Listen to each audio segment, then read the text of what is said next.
I had no regret to vote against one Persevere. But the people that are brought to power will regret why I had to vote for them in their people. This country is a better place and will be a better place. Yes, sir. Because there's money in the country that we can live for. We don't need money from outside. So, but we don't want to empower people here. We say that our lawmakers, we have become lawbreakers. We have become criminals. We put all the money in the budget for ourselves and leave them out.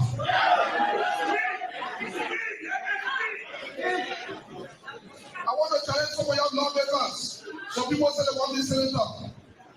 They're breaking all the law. The law you make breaking the law, but you want to go up. We know it. You know why people want to go up? You're going to want to increase the time. They say they're too short.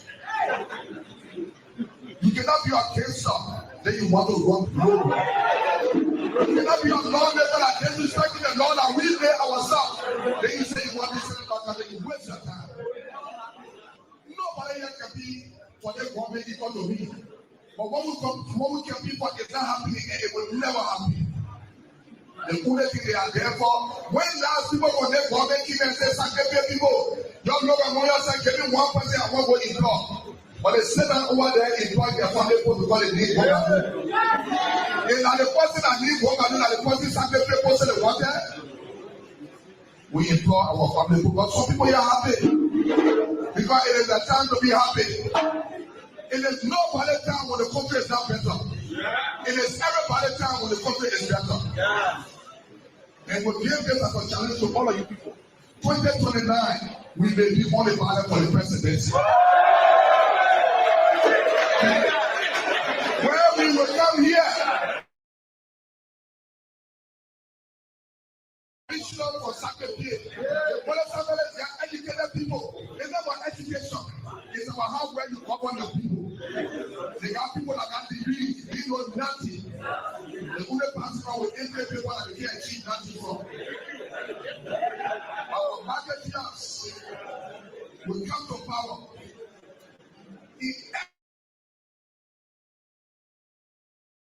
Split around and younger boys to empower themselves. The money is there, but everything is long as carry the benefit out. Because we are close.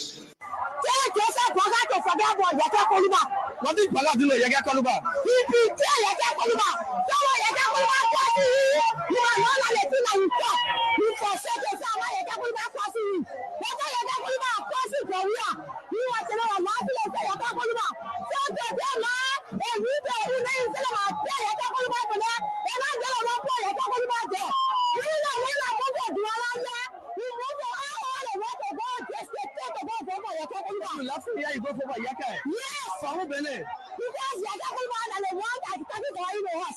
So you are telling to this Yaka Kulman because a budget. Oh, Yaka can be talking to the president. It's not good thing. Yes, we want to give a power. This is a joke.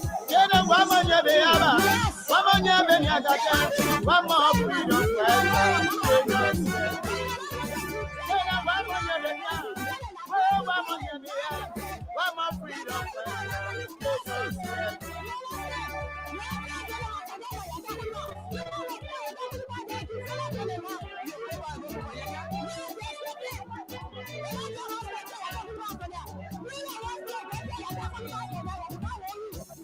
When they were coming, they said they were freedom fighters. When they were coming, they said they were liberators. But when they keep them, they keep them. When they keep them, they keep them. What kind of people they say? What kind of people? Freedom fighter, you raping us. Freedom fighter, you killing us. Freedom fighter, you destroying us.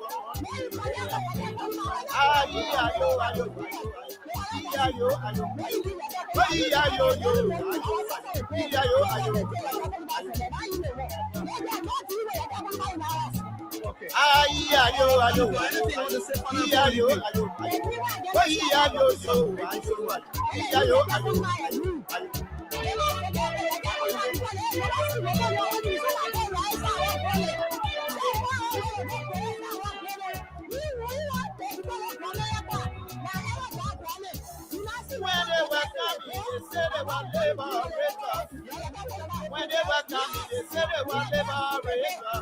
But when they came, when they came, what kind of people they see? What kind of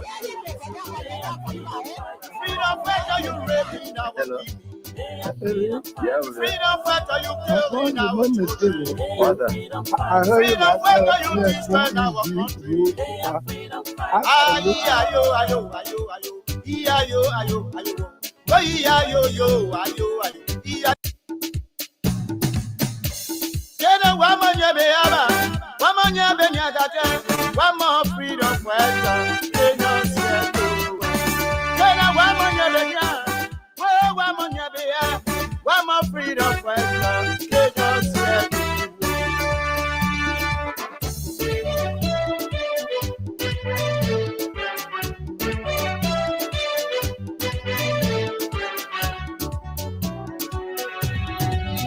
Good morning, good morning. When they were coming, A pleasant good morning. Welcome to all of you, our friends, our followers. liberator, but when they kill their time, they change their mind. What a great day it is. Their time. What a wonderful opportunity it feels What kind of to be back here behind these microphones to engage on the issues that matter to Liberia's growth and development. freedom our women? Whenever you hear the sound, Freedom fighter, you killing our children. and of course, what that means is Destroying our the biggest breakfast conversation is about to begin ayo, right here on Freedom 87.9, the People Station, ayo, ayo, ayo, ayo. beaming live from the nation's capital in Monrovia, at the heart of Kieran Clash Creek. Good morning to our friends, our followers, and those of you in the diaspora. It's always a good thing to have you join us each and every weekday for some of the most fascinating conversation around the issues making news in Liberia. When they And of course, say they were labor, it is good to be back after a very they say they were labor. restful weekend, eventful as well. Oh yes, indeed. When they kill their ground, they change their mind. Too many events. What kind of people So both myself and of course Hagar were all very engaged, separately engaged in different sort of events, are you raping our culminating our weekend and all of that. are you killing our children? Oh yes, indeed. Freedom fighter, While we honor our country. Ayo, the wedding reception of our little sister, ayo. which is climaxed on yesterday evening. Like we told you, Ayo, it was a scene to behold. ayo. Elegant people, Ayo. wonderful atmosphere, the great union. Continuously, we like to wish Allah's blessings and mercy on the couples as they continue, and of course, as they go ahead. All of the best wishes.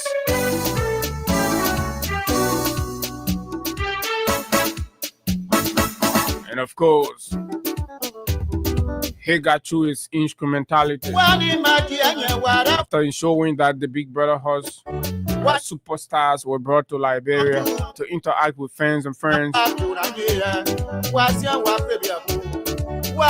And indeed, over the weekend delivered, they were here. Unlike those who promised us the $3 billion from China, Hagar was able to bring his Big Brother Naija people as he promised. And they have fun. So you see, there is one man who just lied about everything. And there's one little boy who his first opportunity he has had to leave this country and go out and make representation for Liberia. He has brought the big stars back to the country. But this other 42 years old governmental experience, wasting taxpayers' money. So even Hagar is proving better than your so-called rescue president. Can you imagine? But anyway, kudos to the organizers as well. It was great. We followed.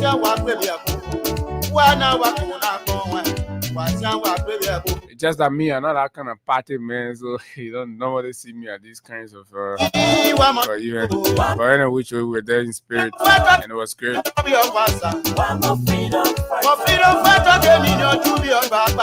So the liability in chief of the Republic of Liberia, Joseph Newman Boakai, the liability in chief, living on the taxpayers' money, living on the poor, suffering people of this country. It has become evident that indeed Boakai is a living liability. And of course, the man whose birthday nobody knew in this country, since he became president, opulence and extravagance has marked his birthday celebration all across the country. Millions and millions of Liberian people money have been wasted since Boakai became president to honor his birthday that nobody knew. That even Katumu would not even come around to wish him well on. From living on loan to having a county tour birthday celebration. Last year was Montserrado County. This year I'm told was Bomi County. Can you imagine? When they were coming, they said they were freedom fighters. When they were coming, they said they were liberators. But when they killed their time, they changed their mind. When they killed their time, they changed their mind. What kind of people they so? They are freedom fighters. What kind of people they so? Those are all of the terrible things that's happening to the country, and people think they should be normalized. But look, we are going to talk about it, and of course, we'll spend time on the president's birthday celebration, a comparative analysis of his life before president and what his life has become today. All of that is all of it is living up to the expectation and promises to the Liberian people. It's important for you or to keep looking at these and other issues. So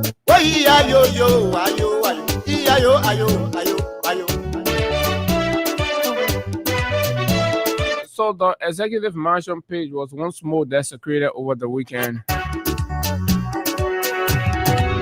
The internet is being paid for by the Liberian people. The gadgets that are used are being paid for by the Liberian people. Even the individuals working there are being paid by the Liberian people. But guess what? That sacred platform got desecrated when the president stooped to use the official Facebook handle of the executive mansion of the Republic of Liberia to promote a pro-government apologist organization, centrism movement. Bakani Bala, a spineless lawyer, and this have generated an uproar in the public as reactions continue to be mixed. For heavy countdown on what is being described as a reckless and irresponsible handling of the Ministry of State for Presidential Affairs, running the institution like a partisan or a party auxiliary. This is terrible in the minds of many taxpayers.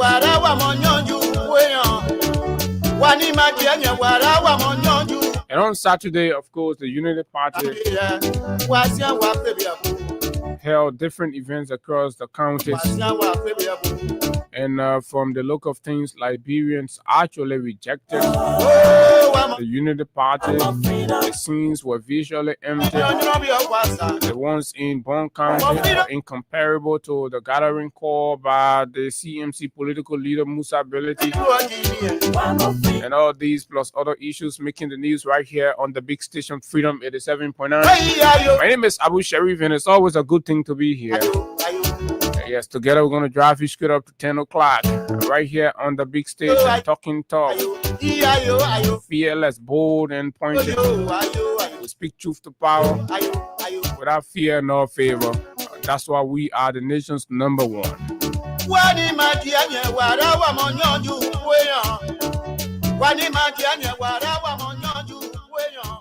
Okay,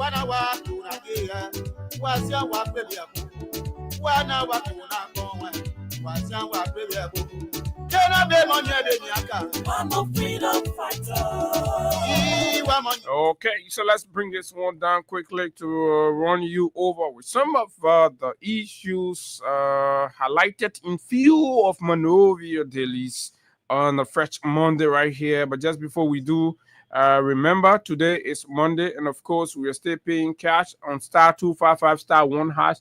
I believe there were winners of the anniversary bonanza, right? Something I think will be brought up to speed with that subsequently and all of that. So yes, the weekend was very busy, very busy, and all that. Too many things happened. So I will endeavor to just bring you up to speed with some of those. For those of you who just did not come across some of these things. So we're right here, Front Page Africa, Banner Helen Brewing Tension, right here on the front page of the Front Page Africa newspaper. Horse takes Senate to tax for overstepping its boundary to hold budget hearing.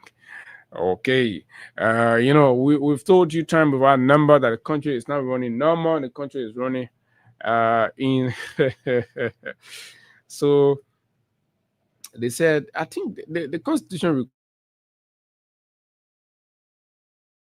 All these things emanate from the House of Representatives, but it's important to grab a copy of the Front Page Africa newspaper and get the details of that. But let's read this one for you right here. Mr. Speaker, in quotation, what these functionaries of government are power. Specifically, Article D of the Constitution grants unto us the power as the only body to conduct budget hearing, not the Senate, as the Senate has the power to do confirmation hearing. We too have the power to conduct budget hearing or do that jointly through the Senate's committee. We must be meticulous in the hearing process. Mark Thomas, Representative District Number 4, Montserrat County. These are all elements of the regime, Speaker. You know, when you opted to disrespect yourself as lawmakers, as representatives, and we were sounding the caveat, yet still you refuse and did not listen. This is what you're getting. You know, there's this common saying that, of course, when you put yourself in a tomato cup, the children will use broom straw, right, to dish you out. And this is what is happening to members of the House of Representatives. They've been disrespected on several occasions. In fact, they're not even considered. Until you can kind of do what you have to do to correct the errors. I mean, this is exactly what you're going to have. Times without number. This is exactly what you're going to keep receiving. You're going to keep getting, and it is absolutely embarrassing. So yeah. So also over the weekend in Bon County, as the United Party held its event, an affiliate member of the ruling United Party skipped the party's homecoming program. Right, an affiliate member and senator of Bon County, Donning Pay, is reported to have boycotted the United Party program, signaling in the minds of many an indication of a sour relationship, as gossip in Bon County continues to point to the fact that Johnny Pay is eyeing the possibility and chances of being paired alongside Musa Hassan Belete in 2029 as a vast running mate pick. So all of these things that are going on and as well. So yes, and then we flip to Nimba County. In Nimba, of course, there were several homecoming, right? I'm told the vice president was also going there, but then we saw notably the senator of Nimba, Samuel Koga, was not invited. I mean, and even the MDR. But there are some bootlickers and, of course, sycophants within the MDR who are prepared to undermine the integrity and, of course, independence of their party simply because they have job, right? But I mean, Koga is the de facto political leader of the MDR, and I like to declare that. I mean, Senator Johnson, while he passed, turned the gavel over to Samuel Koga, and folks from the Unity Party don't like to hear that. And this is the fact, right? We were all here, and several times Koga have said it that traditionally he was handed the godfathership and everything that Prince Johnson enjoyed comes along, and of course, one such was being the political leader of the MDR. So Koga is indeed stepping in the shoes of, he's the only man that jumped over Prince Johnson's body. So while that happened, the vice president went angrily, right, and decided to declare Nyan Twaye as the senior senator of Nimba. So too many things happened over the weekend, folks. So Koga said, "Oh, you're coming to the country. You ain't invite us. You ain't invite MDR, right? You're in the country. You ain't invite us for the homecoming." Vice president went there. See, I like to recognize the senior senator, and politically when that happens, then what is going on. So that's exactly what things are, of course, and of course, so Bon County is pounding. And of course, Nimba and all of that is going on. In Bomi, there was a late night, I don't know, political gathering or meeting of the minds called by the senator of Bomi County. So 2029 is still fire, but we're seeing a lot of political movements around the corners, and people are shaking up and people are sending signals and all of that. So those who have eyes will have to read through those things and begin to find some reasonable assumptions and all of that. And that's exactly what we're trying to do right here for you. So Senator Snow called that meeting for what? There are different insinuations, but he made a very punchy assertion at the event, especially when the Unity Party surrogate started to insinuate that his meeting was called to undermine their so-called homecoming event. And Senator Snow was clear. So look, it is up to the Liberian people. It is up to the people of Bomi County, right? Whether putting food on our table is less important than building party headquarters. So if party headquarters is important than food on the table, so it's up to the Liberian people, right? It's up to the Liberian people to decide. And I like to throw this go across to all of the counties. Your children's future, your grandchildren's future, all tie into it. You said on here a party that could not even foot its rent for 2 years ago could not pay their rent. They were kicked out. I mean, Moda had to sorry for them and put them in some kind of smaller place, right? In no time, the people finish paying several million to buy party headquarters. It's not even sending any message to you. Then the people say they will go across, they will raise money, right, to pay party headquarters. When you're still crying that no medicine in the hospital, when you're still crying that your children are not in school, right? When you're still crying that, of course, your roads are bad, right? When you're still crying that the prices in the market are bad. But you know what? The people printing t-shirts and they're giving it to you.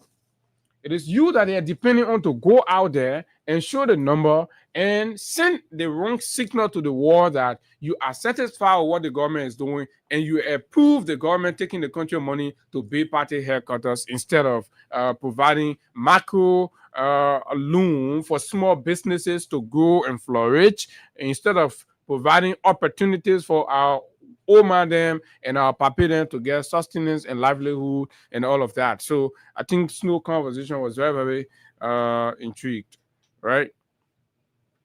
So that was that among many things. But one thing that took that grabbed our attention, and it is very, very important, Not one, sir, but several of them. And so why Representative Yeke Koluba has been going around and speaking out and exposing terrible things. Unfortunately, his mother passed, and of course, he had to lay her to rest in keeping with witches. Koluba, who has begun embarking on some very patriotic endeavors, and it's important for us to recognize. So there was this commentary that I like to read, and that way jumpstart our conversation right here on Freedom 87.9. So thanks for joining right here. Kindly share the live, keep sharing and dropping your comment. Too many things we've talked about, right? So this is just highlight, because some of our people, the hustle is tough. You can be busy over the weekend and you wouldn't take cue of some of these things. So when we have the opportunity, we just bring you up to speed. Right with Mbonyi, the president was spending thousands and thousands of dollars celebrating his birthday. But that is a special topic for us to talk about. So wait, but you can be sharing your views on it. And we also have the president's recording when he appeared on what's it, Spoon or some kind of show the other time, and confessed to the world that he was hungry, he was poor, he was broke, and he had to be taking loan to survive, right? That he had to be taking loan to survive. That in fact, as of that moment when he spoke to the country, right, he had gone to the bank for 5 different micro loans. So the question becomes, now that he is president, you, the ordinary people, do you have chance to that loan, those kind of loan opportunity? Has his presidency created the opportunity for you to have access to money? Have the man created? It was in George Weah government. He had access to credit like that 5 different times. So since he became, those of you who don't have, do you have a kind of a conducive access to credit? But we'll get there right here on the big station. My name is Abu. So let's see. Okay. Commentary by Councillor Tiawonse Gonglo. And I'm sure during the course of the conversation, we will connect Councillor Gonglo to speak more about this. If we can't get him today, hopefully tomorrow we'll speak to Councillor Gonglo. He has more detail that he would like to provide in regards to this. But it's important to elevate these conversations. Human rights advocate and defender of free speech for over 30 years.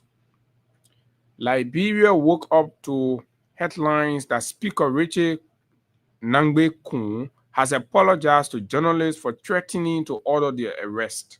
Some government officials are already praising him as if an apology erases the abuse of power. You see, we know all the book. We've not been everywhere. We're not rich. Nobody know all, whatever. But a small education that God has given us, he has poured what we will call baraka in it. And then we see these things. And when things happen, we come here, we provide you our layman interpretation and analysis around them. And when they educated and people, when these people come and start, they just follow our lead. I told you clearly that it was a flagrant abuse of power, and that the media must not remain sitting. Media must not remain sitting. This man, but anyway, let me continue with Councillor Gonglo's note. Let us be clear. Apology is not enough. Threatening journalists is not a small matter.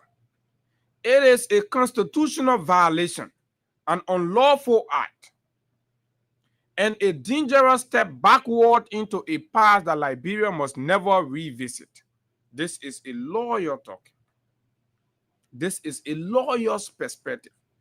This is a lawyer's opinion. And you have a reckless speaker sitting there and abusing and violating the laws and grabbing Mandela Kuba by our hand, passing around all over the time. We know what they're looking for. But one day we'll find out. History warns us, and we must listen. This kind of intolerance and bigotry is not new in Liberia. It has a long and painful history. It is this same attitude that put journalist Tuan Ware in jail, that sent pamphleteer Albert Port to jail many times, that imprisoned Stanton Peabody, Isaac Bantu, Kwame Clement, Cyrus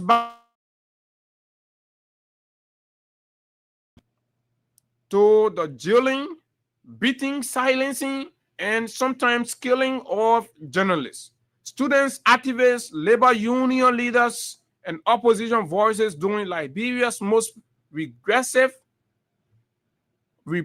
years. And when you see signs like that, and you say, oh, because I rescue you passing, that man, when people angry, that time their true attribute or their true self can come out. That man spoke, he was angry. That's what they've been discussing in their corner. They want to put us in jail. They want to start killing journalists. This is what the government wants to do. They want to start killing journalists around here.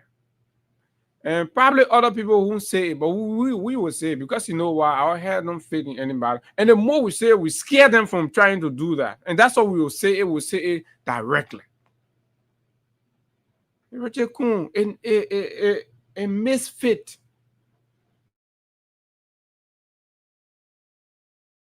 Is that where we want to go again?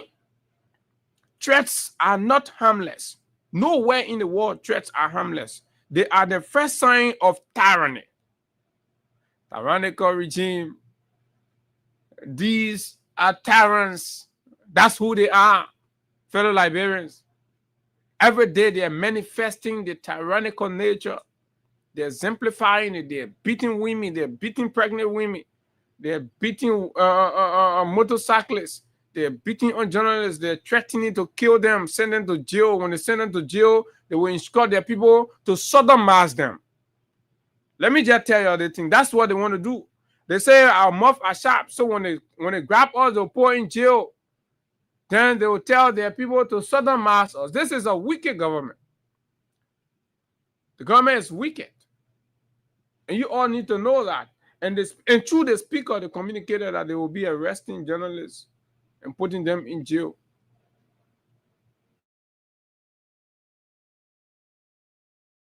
Do a retrospect of what these kinds of tyrannical positioning or posturing means for our democracy. Anger reveals character, and this one did. Speaker Kun did not merely misspeak. He revealed his mindset. He exposed a deep intolerance for dissent and for the press. And clearly, this is not Speaker. Speaker Kun is very intolerant. The way he speaks is rude. The way he speaks is uncivilized and disrespectful. That's how he is. And look, in this age, in this new Liberia, nobody's going to fear these people that are living on our taxes. Never, ever. We are their employers. We pay them. They must fear us. We are not going to fear them. And we will inspire the boss in each of our citizens to stand up. Stand up for their right. If these people are courageous enough, let them go and work in the private sector and be the boss that they want to be. You come and live on the people, you're stealing the people money. We ain't talking anything, but you develop the audacity to be threatening us, right? And be threatening us, and you think we'll shut our mouth. These days are over. That was the days of Albert Port. Those days are over. You're not going to do it. You attempt to do it, I mean, it's not going to be good for you. So don't even venture. You can get angry whole day. Look, when the people take our recording, people like, oh, they can get angry. They want to see all the public places. Then you won't come around. But who cares? They'll be like, oh, you see that smaller boy looking smaller, tiny like that. Who can just grab like that. But you ever to grab me, right? You ever? My body, you looking at my brain. Is it body? That brain power we're using on your, we ain't using body, we ain't using nothing. We're using brain power. beat you with our brains. And you can't do nothing. So they see the guy, oh, they want looking small at it, oh, they're grab you. Say when they men are ready, I just be looking at them laughing. Hey, I just get flashback of the old days.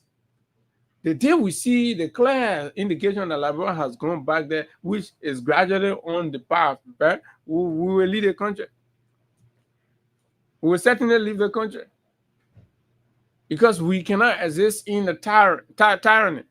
Absolutely not. That's not what our people die for. They die for freedom.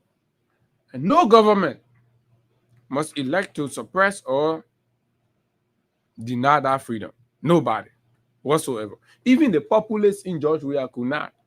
Then what about a man who they had to do GoFundMe to make him president? Furthermore, he exposed a deep intolerance for dissent and for the press. He showed disbelief in press freedom, ignorance of constitutional limit, forgetfulness of the laws repealed in 2018, and complete disregard for Liberia's painful history with oppression.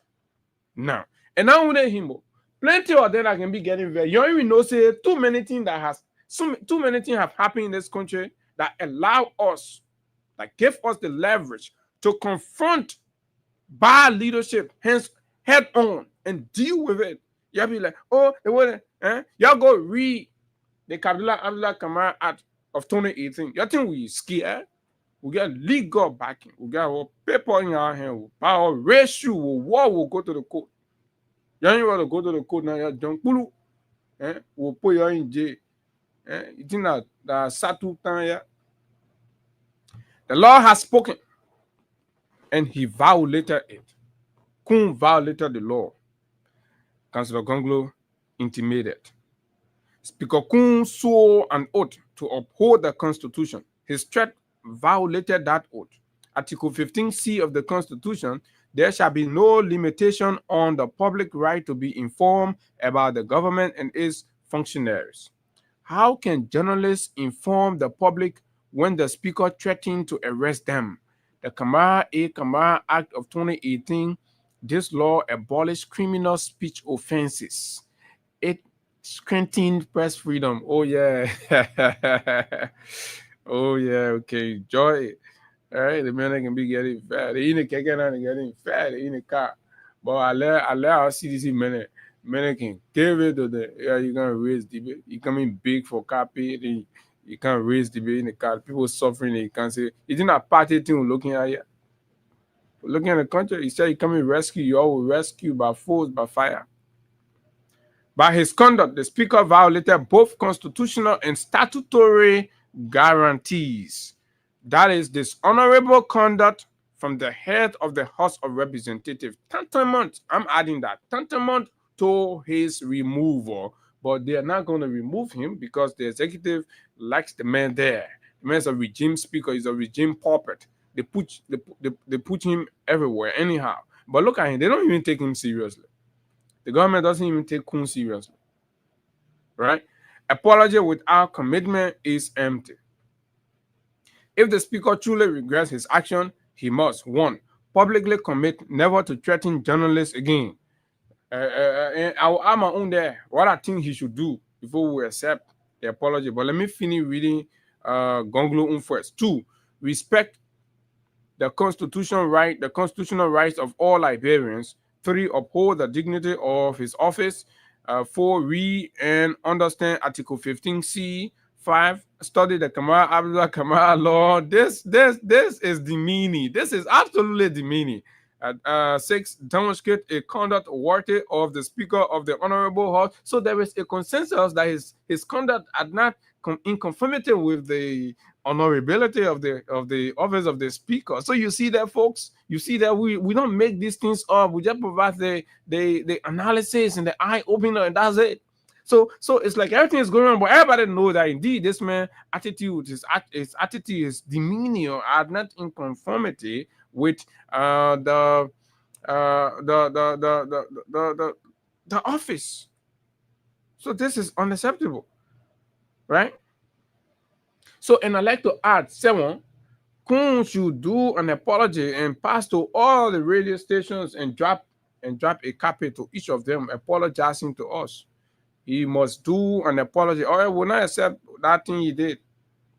Kun must pass around this 6 count what Councilor Gonglo spoke about and add my own one there to make it 7 to drop an official hand-delivered copy apology to all the radio stations across the country to say, oh, my people are begging you, sorry, I hold you too full. Then we'll take that copy and what we'll use. Oh, yes. What we'll use. That copy will use anytime you want to do something, we'll say, oh, yeah, apology. Yeah. But in the absence of that, Kun will go ahead and you do something. Democracies do not tolerate such misconduct. Elsewhere in the war, in the UK, a minister resigned for insulting a police officer. A smaller offense. In Germany, a minister left office for trying to influence media content. You're listening, you can run the country to just be like your small mind, the way you little think. Oh, but it's here, man, that bro is not living in isolation. We're living in a global village, right? So you have to see these things.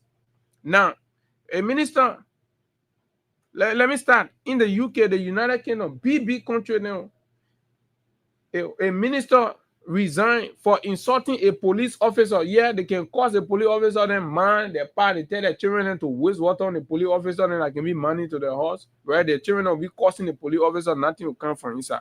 The country not running good. The way the men are running the country is not correct. We're telling you every day. A minister resigned for insulting a police officer, a smaller offense to that of threatening the life and the liberty of journalists in the country. If you do that in real world country, forget it. Your next day, you're not being in that office. But unfortunately, we have a puppet arrangement in Liberia. So nothing is running normal or standard. In Germany, a minister left office for trying to influence media content. As soon as it got established, that minister had to resign and leave. In the US, officials who threaten journalists' freedoms for face public backlash and legal scrutiny. What Speaker Kun did will be intolerable in any serious democracy. Why should Liberia accept less? Why should we accept less? And this is a call to the PUL once more to go a step further. And I trust the leadership. I'm going to personally engage, right? Leadership must go a step further. We must take practical action. We must take legal action. We must sue the speaker. We must go to court, take him to court for threatening journalists in the country. This is an attack on press freedom. This is an attack on the free press. We must take this man to court. And this man will do a public retraction. We're not appealing to him. We're not begging him for it. We're not responsible for his slip. He must take responsibility and ownership for his slip. Oh, yeah. A message to Mr. Speaker. Mr. Speaker, Liberia has suffered greatly because of intolerance.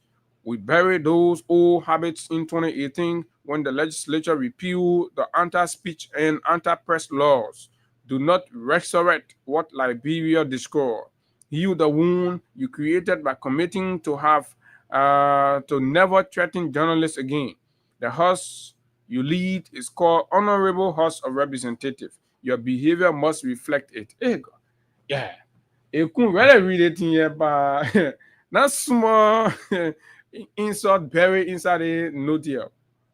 The commentary, it has serious insults. Reduce the man. I mean, you see, educated man writing, man. The man come in do stand on the sidewalk and be arguing with Kun Kalaba. Speaker Bo, the Tony Lakabebo, you know the Fava Lakabebo teacher. You know when they say Fava Lakabebo teacher, you know what I mean. Eh? When you pull it, when you do the assignment, you do the test, you pull in the Fava Lakabebo, you know. Yeah. Liberia will not go backward. Liberians have endured too much to tolerate new threats from old mindsets. Backward never, forward ever. A better Liberia is possible, one where journalists are free, the law is respected, and leaders model the democracy we claim to build. Let the press do its work. Let democracy breathe. Let Liberia move forward, never backward into darkness.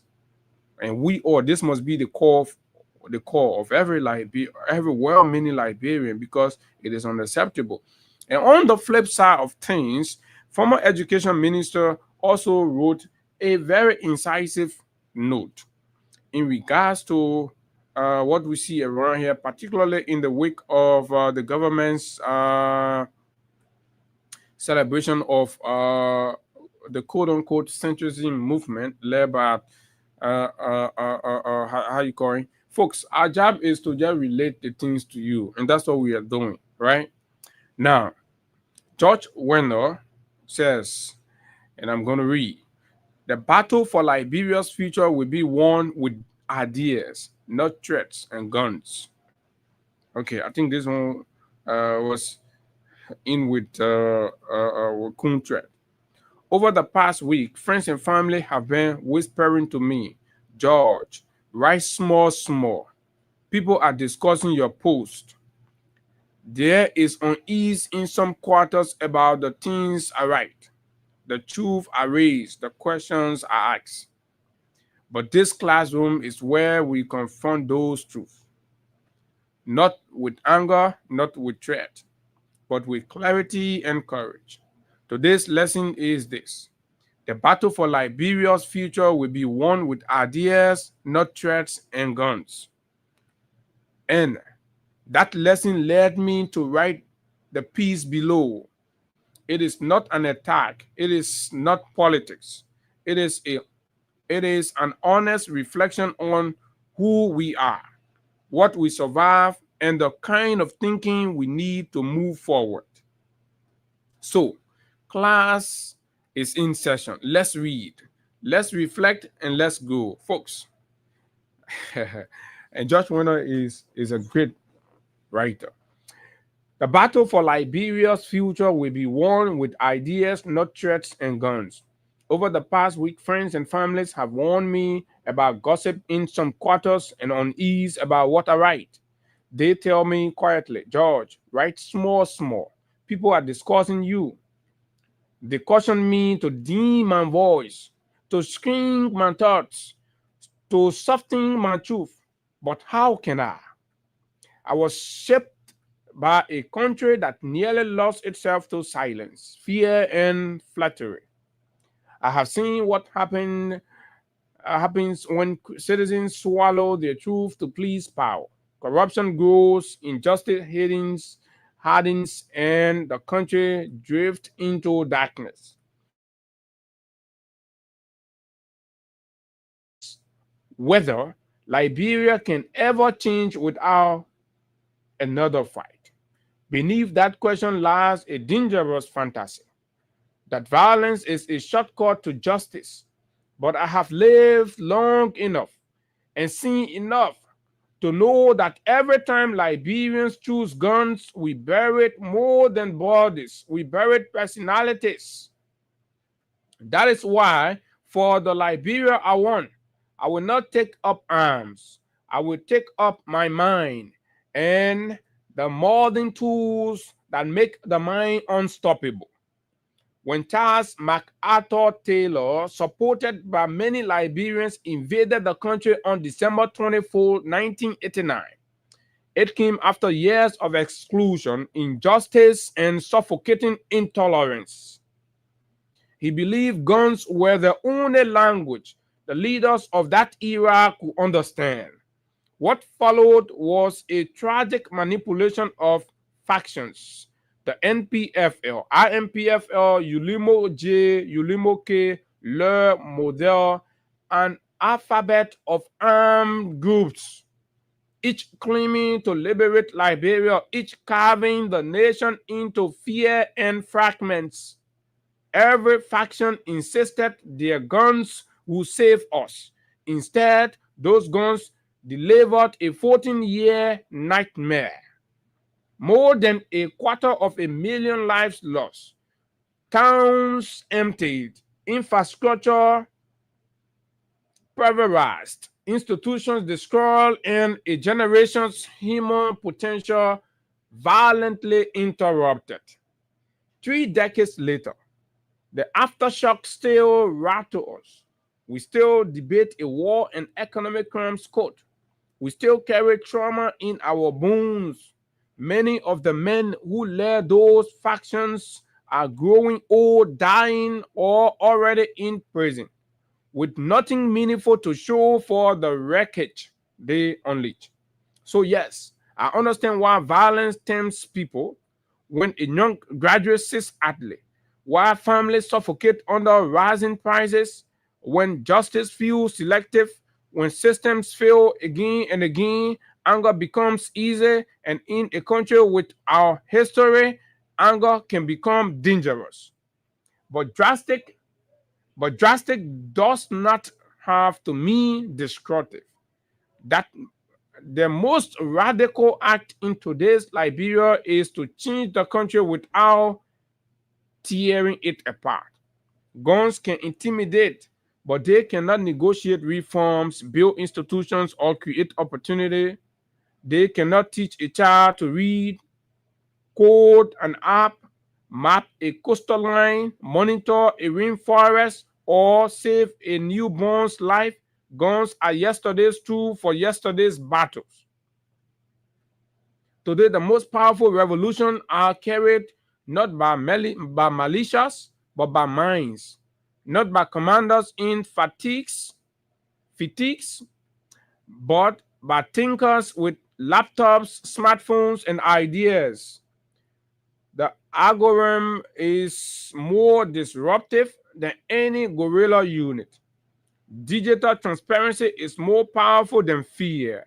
Liberia must not miss this shift. That is why I choose the battlefield of ideas, evidence, and technology. My arsenal is research, analysis, storytelling, and persuasion, but also coding, AI tools, satellite data, open source platform, digital learning systems, and the global knowledge stored in every smartphone.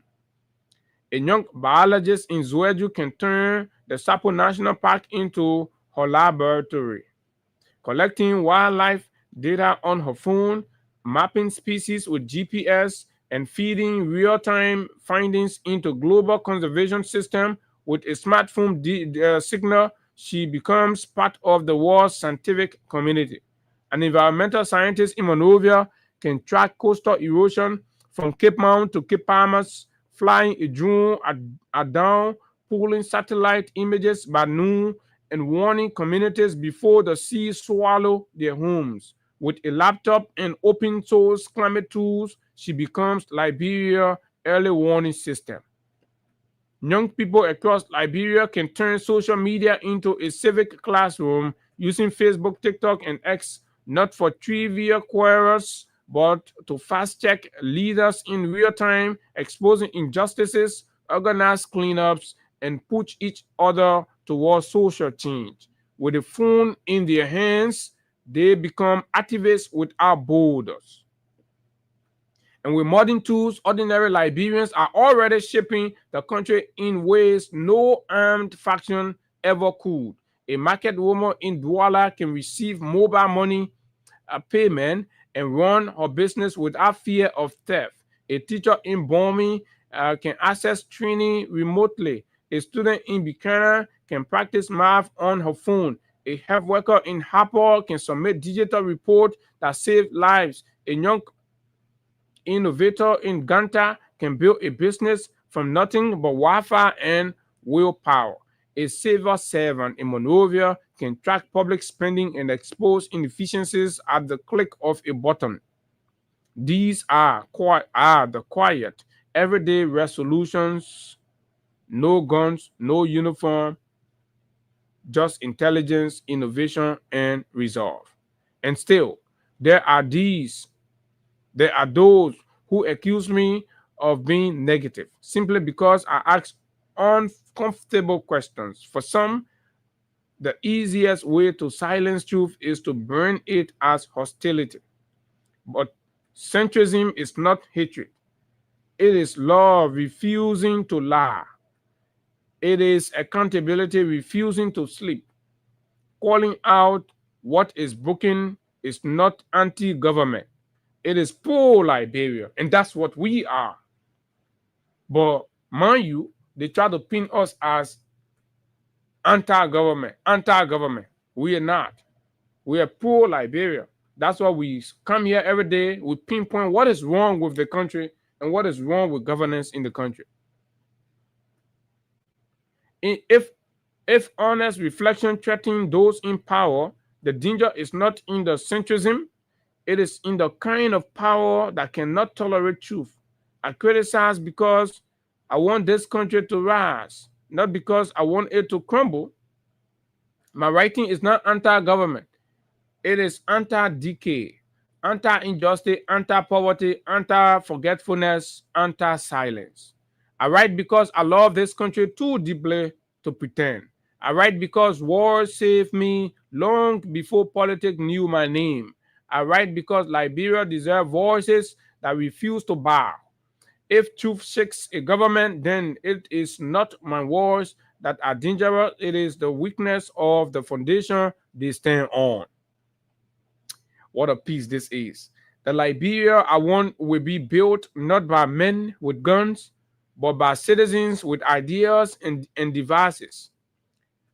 The coder in Cinco, the conservationist in Zoeju, the environmentalist or environmental scientist mapping our coastal line, the entrepreneur in Pinsville building from nothing, the teacher shaping her pupils' dreams, the young activist life screaming truth when others look away. So when I say I will not keep up guns for Liberia, do not mistake it for weakness. It is strength. It is discipline. It is patriotism. It is faith in creation over discussion, coding over killing, building over burning, intelligence over intimidation. If Liberia is to rise, it will rise because enough of us choose our minds over weapons and technology over turmoil. For the Liberia I want, my mind and modern tools are enough.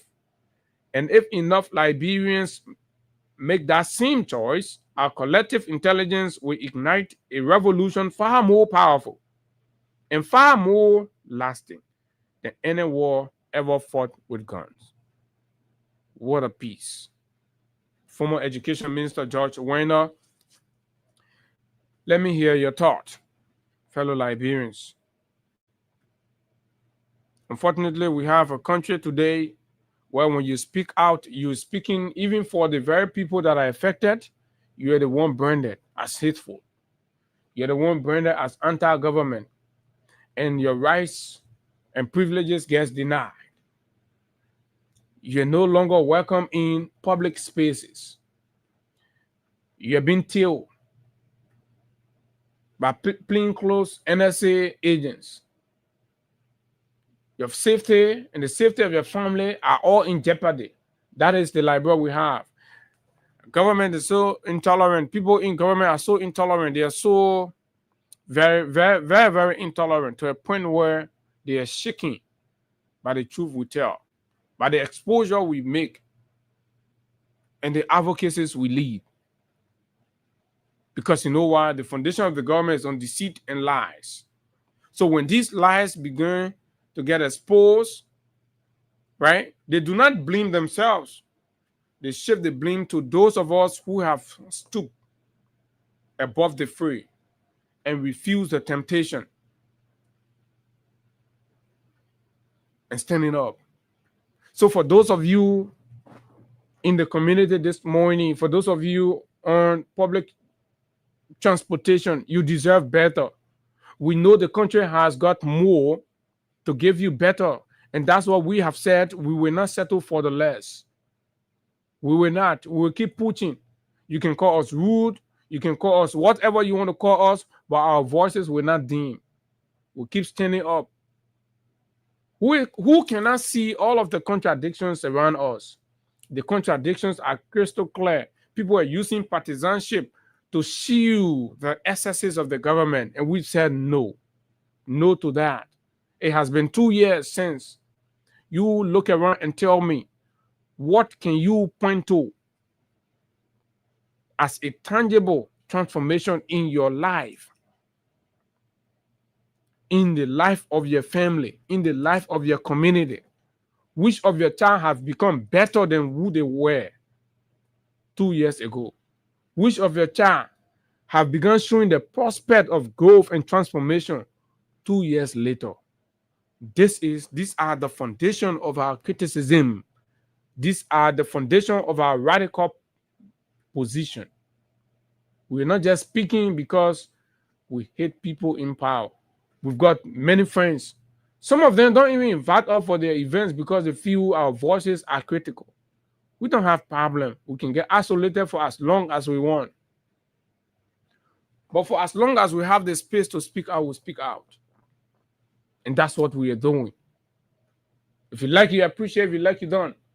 But men have to wake up. Not to take gun,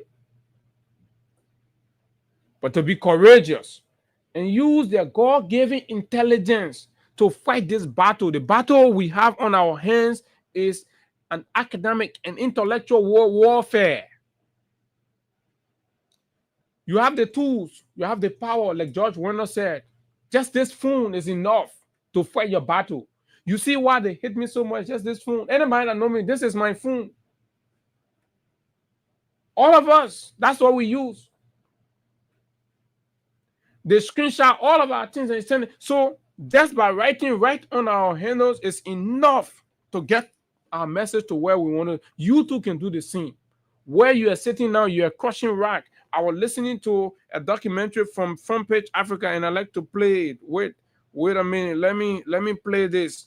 Families in Caldwell. Families in Caldwell. Let me see. I'm getting something.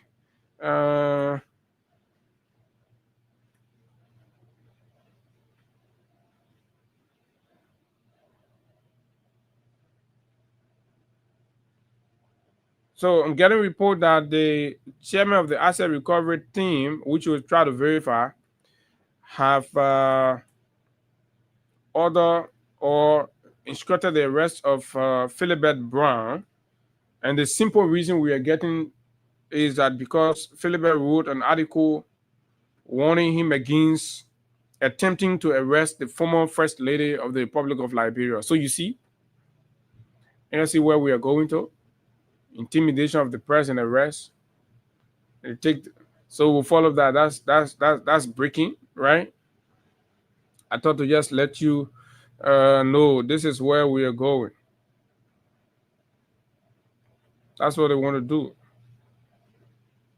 They want to arrest everybody. They want to arrest people who see them doing the wrong thing and talk about it. They want to arrest you. They want to send police to intimidate you. That's what they want to do. I see this from Page Africa Rock Culture documentary. It's a brief documentary. Bear with me, please. Let me see a thing. Okay, I got it. Listen to this, fellow Liberians. This is the country that we are advocating. This is the country that we are critical in. We're not just doing it because things are fine and we just want to play blind eye. Look, listen, fellow Liberians, listen to this. But this year, she says the challenges are in Louisiana. Say their livelihoods are slipping away. They describe their situation simply: we are working from hand to mouth. Janet Moses has crushed rocks since 2018.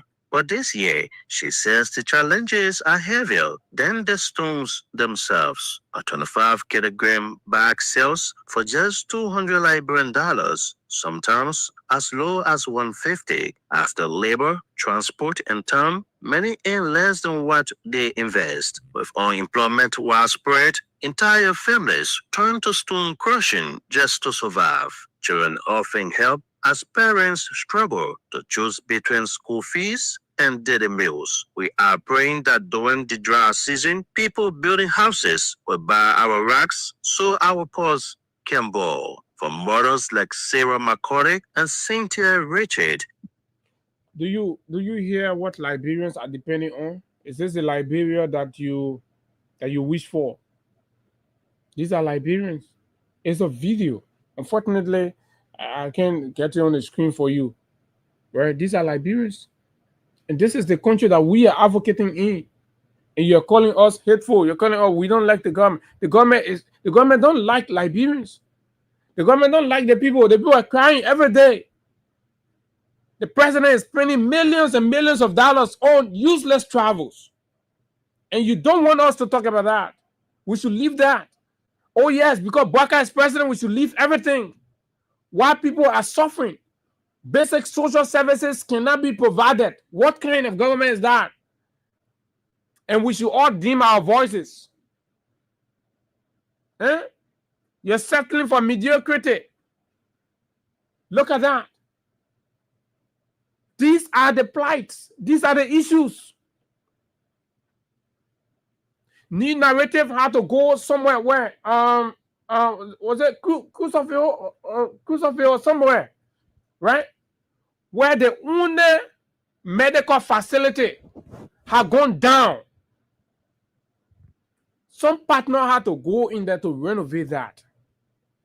People are dying in this country. You don't want nobody to talk about it. Everybody should leave it. Everybody should leave it. You made a whole country like, oh, because that United Party property. And this is unacceptable. This is unfair. Absolutely unfair. But look, those of you who have chosen, right, to prioritize and prefer handout to the future of this country, so be it. But for those of us, we will not stop talking. And we double dare the government. They can't do a thing to anybody. We double dare them. Every day we'll come here, we'll dare you. And you get angry. Look, we are small boys, we'll dare you. And that's the one that can pin you. We look at you, you're an old man, an octogenarian, we're daring you. Because you are feeling the hope of everybody in this country. You're feeling everybody. You're old man. You become president. And look, everything is broken down. And all you're doing, you're waste hunting people. People who are touching life and impacting human being, humanity. You're going after them. Your government has got no program. Have got no program for orphanage in this country. No effective program your government has got. You put no money into it. Right? You have the former first lady helping to give hope and future to our own girls, our daughters. And you go after her. And you think you got to arrest her. You think you came to be president for Liberia forever? Who told you that? Who gave you that assurance? Who are those even telling you that? They are the most stupid and dumb set of Liberians ever. To begin to think that all you have to do is to humiliate. And no matter how you put it, right? The Weah family has proven way more better in terms of helping this country than the Bouaka family. Look at them. Where do you see Bouaka's children? They're flirting words and celebrating over the ocean with foreigners. Timothy Weah was coming down here, going West Point and playing with the kids and identifying with them. Clark Weah was moving from one old folks' home to one orphanage home, extending help, going to the army, in the barracks and identifying with the people. Where is Katumu Bouaka? And when we ask these questions, then we become the enemy of the government. You don't want us to talk about that. Where is Katumu Bouaka? You want all to yourself. And everybody should sit down and clap and talk and not say anything. That is unacceptable. We're not going to do that. We're not going to do that. We're going to keep talking. We're going to keep standing. For those of you that appreciate the work we do, thank you. For those of you that don't, it's up to you. It is your business. We don't care. But we will sustain this, and one day it will make sense. It will make sense to all of you. And by that time, you will even take the advocacy more than us. And when we started, that very few people now, you see a lot of different social media groups establishing podcasts to be talking about issues in the country. Thank God. You just retrospect a little bit right after the election, the first 6 months, 1 year. Who were there talking? We were the one talking. The same way we have managed to muster courage in other Liberians and they are speaking out, we will achieve our goals. We will achieve it. Let's take calls, fellow Liberians. 0776 104 104 086 500 104 plus 231 86 500 104. It's about the welfare, it's about the condition in our country. It's about what we are going through that the government has refused to pay attention to, and they're creating false narratives to misrepresent the facts. Intimidating journalists, arresting people who are impactful. What is that? What is that? You have a current occupant of the First Lady office that's receiving budgetary allotments. What has she done? The very first time Katumo organized a Christmas party, what happened? We should go back for the video. These are mean people. Put the people cheering in the sun, couldn't even get them water. Katumo. For the 6 years Claudia was here in that office, did you hear anything? With every attempt to undermine, sabotage that lady, she cared. Those sisters that she took to China for training, they're here. They're living their life. If they don't call her, she don't bother. It was about impact. Who has Katumo impacted? Who has Katumo impacted? Let's make that the debate.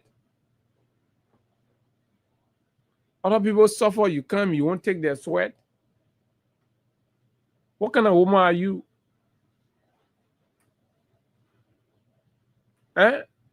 You collected 2,000 from poor families. After all the privileges we're giving you, you say you're sending people for scholarship in London. Where is the London scholarship? And I see some Liberians, they hate it so much that we have lost our minds. That foundation, who is it impacting? Who are those going there? Who are those benefiting? That Claudia children? Do you know what Claudia goes through to raise money to sustain that property? If it was government money that was in that property, it would be closed by now, because the government have stopped. The government are going to stop giving money. It has still remained. And in fact, new programs are coming on. The other day, I hosted the manager here. The administrator, I hosted him right here. You all listen to him. That is what the government is attacking. What kind of government is this that goes after things that are meaningful and impactful to the Liberian people? So everybody should be like them. Fellow Liberian, this is a country. This is a Monday. Come out, speak your mind. Whether you're sedition, you're UPIS, and I know some of you UPIS are so dumb-headed, and the other UPIS are so screw-headed. I don't know what is happening to our old folks. Something is happening on the reverse in Liberia. The people who you expect to get sense when they open their mouth, the people you expect to prioritize the country interest more when they're talking, the degree of carelessness in their utterance can shock you. Then they be hiding behind, oh, you know, oh man. Hello, good morning. Let's hear you. Good morning, Abu. Good morning. How are you doing this morning? We're fine. Let's hear you. Go ahead. You're live on the radio. Yeah, my name is Chief Chairman of the Veteran Assembly in District 16, Niku Town, the People's Republic of Niku Town.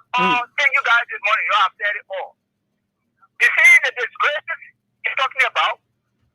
What I urge the press union to do is you put their mechanism together, even when it calls the press union of the Republic of Liberia to put a press blackout on the entire capital building because of the so-called... No, not press blackout. Will go to court. The Liberian people will support the court process, will raise money. You'll pay money to save Liberian democracy. That's what we'll do. Okay, number two, we talk about corruption. Blamasi is running after, Finabono is running after the first lady. The first biggest corruption that will ever, held is those human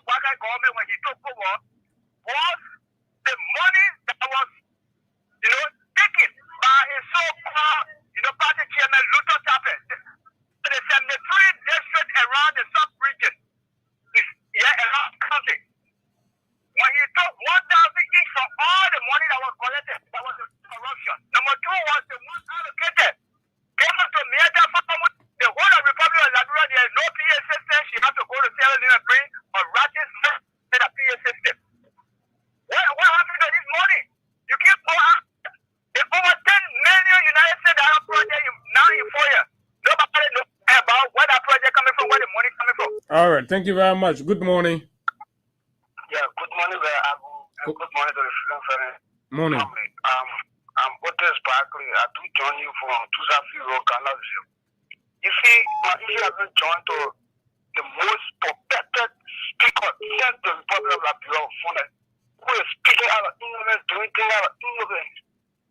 Who is really going to be saying a whole lot of things about the president of this country.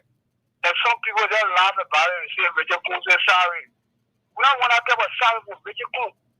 We need to publicly apologize and go to this radio station as we were saying and drop a copy of letter on an apology.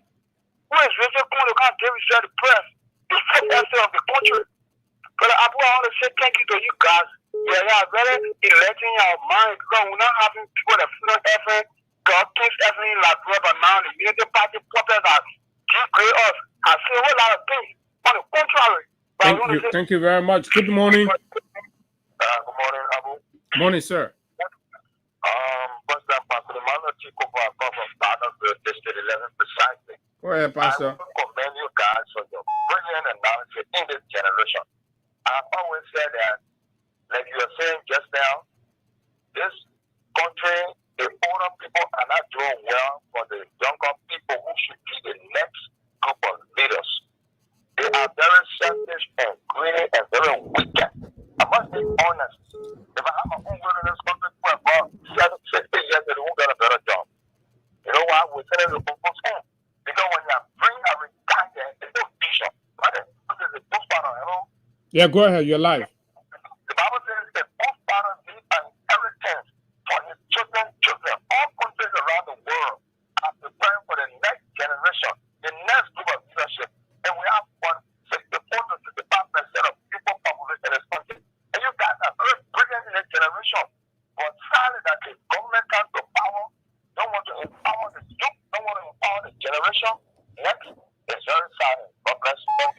Thank you very much, Pastor, for your contribution. Let's take on the female line. 0776 104 104 086 500 104 plus 231 86 500 104 are the numbers for those of our friends in the diaspora. We're talking Liberia, we're talking governance, we're talking the state of affairs of our country today. Is important, different opinions, whether it's the attack on the press. Good morning, let's hear you. Yeah, just for this according to the regime speaker, this week, this on 11 that. But let me tell Richard Coon, if one of Richard Coon, if you say regime speaker or you say majority plus speaker, you lie to yourself. Come to your senses, you do a liberal work. You are not majority plus speaker again, you are liberal people speaker. Please do the rebel team, Richard, I beg you. Thank you. Thank you very kindly. More views. Good morning. Yeah, good morning, Abu. Morning, sir. Go ahead. Yeah, this is Richard calling from Badlands. Well, Abu, people are saying a lot. I tell you, this country, only God will tell you people because the very thing you said, our elders in this town today, yes, I used to say, they are all dumbfounded. A man who came from nowhere in this country made him somebody. He reached on this country from his youthful age up to where he is now as president. He's deceiving the Liberian people and people there who know better, sitting and acting as if to say they don't know what the man is doing. It's wrong for this country and it's damaging the image and the youth of this country for tomorrow. Or most of the youthful population of this country now. The character is being dragged in the mud because of the one old man who said he would have used wheelbarrow. Can you imagine? I will use wheelbarrow because they go to work because Liberia is not in the position of buying these expensive things as if he did not know that the presidency called for protective shield around the president and these things should be provided by the state.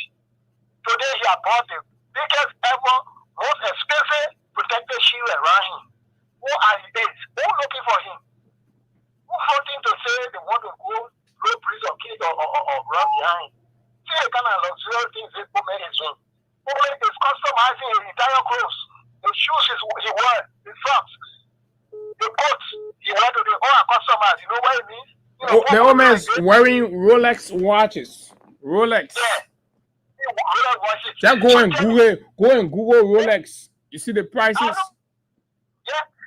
This kind of thing, who old man as a day say celebrating birthday almost every year. Where? Yeah? Why should these things happen to our country like this? You kind of leader. Don't do these things to people. And you keep doing it. You say, oh, people jealous, they doing this and they doing that. Every year, the old man celebrating birthday. But thank you very much. As if to say there is no urgency in the country. Good morning. Hello, good morning. Good morning, Abu.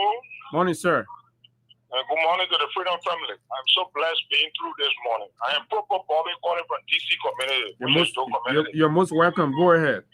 Okay, my brother, thanks for the fascinating program this morning with many talking points. My brother, we will talk, but this government is no good government. This government will only pray that God keep with the electrics with long life. Okay. Okay, he has left. He said his only is left. Good morning. Good morning. Good morning. 4 more minutes, and we are still taking calls. 0776 104 086 500 104. Go ahead. Let's hear you. Yeah, my name is Benjamin J.K. Anderson, calling from the factory. Yeah, thank you for the talk. I mean, I beat me get out. Go ahead. Yeah, my recommendation is that I want for the University of Liberia or the Louis Adam School to call all our lawmakers for tutor. They don't know what they're for. I jump there, can't wait to someone that gotta go back to high school. You're talking about Louis Adam. Tell them book and you go Louis Adam school a lot of that. Because they say the lawmaker against these lawmakers, you don't know law. They don't even know what they're there for. So I think some of them will go back to high school or let them go for tutor to teach them what to do for us. I know, right? Thank you very much. Good morning. Hello, good morning. You're live. Let's hear you. Yeah, good morning to Freedom FM family and good morning to my people of the Republic of Liberia. And good morning to you, dear Brother Abu Sherry, along with Brother Hagar Gonda, studio in Liberia. Thank you very much for the good work for our nation. The name will be constant and Fanso AS Camera once again this morning. Look, we just have to bear the patience. We have already run our mistakes by giving our power to these people, the Bukos, the edge leadership, headed by President Joseph Yuma Parker. Can you imagine those days, 2021, these guys were invaded on the rocket land by the market where they were not able to pay their rentage or their rent. Today, 2 years foremost, they have bought our land and with the laboratory tax money, then they cut all with wretches, then they pay as the big subdivision offices in the 15 countries. But history was just there by 2029 October 10. This guy are incompetent. The incompetency they spoke about those days, they are the ones they refer to as competent and egg. Mr. Morgan could not manage himself. This man that look at him being president of country, this man being liability. And he was supposed to be liability all our taxpayers dollars until his period. But nevertheless, we're coming to enter the 2026. 3 years from now, we will back in for our family offices. Thank you. Thank you very kindly. Let's go to the WhatsApp and speak with this caller from way overseas. Good morning. Good morning, sir. Yeah, good morning. My name is Boy Soul and I call you from New York this morning.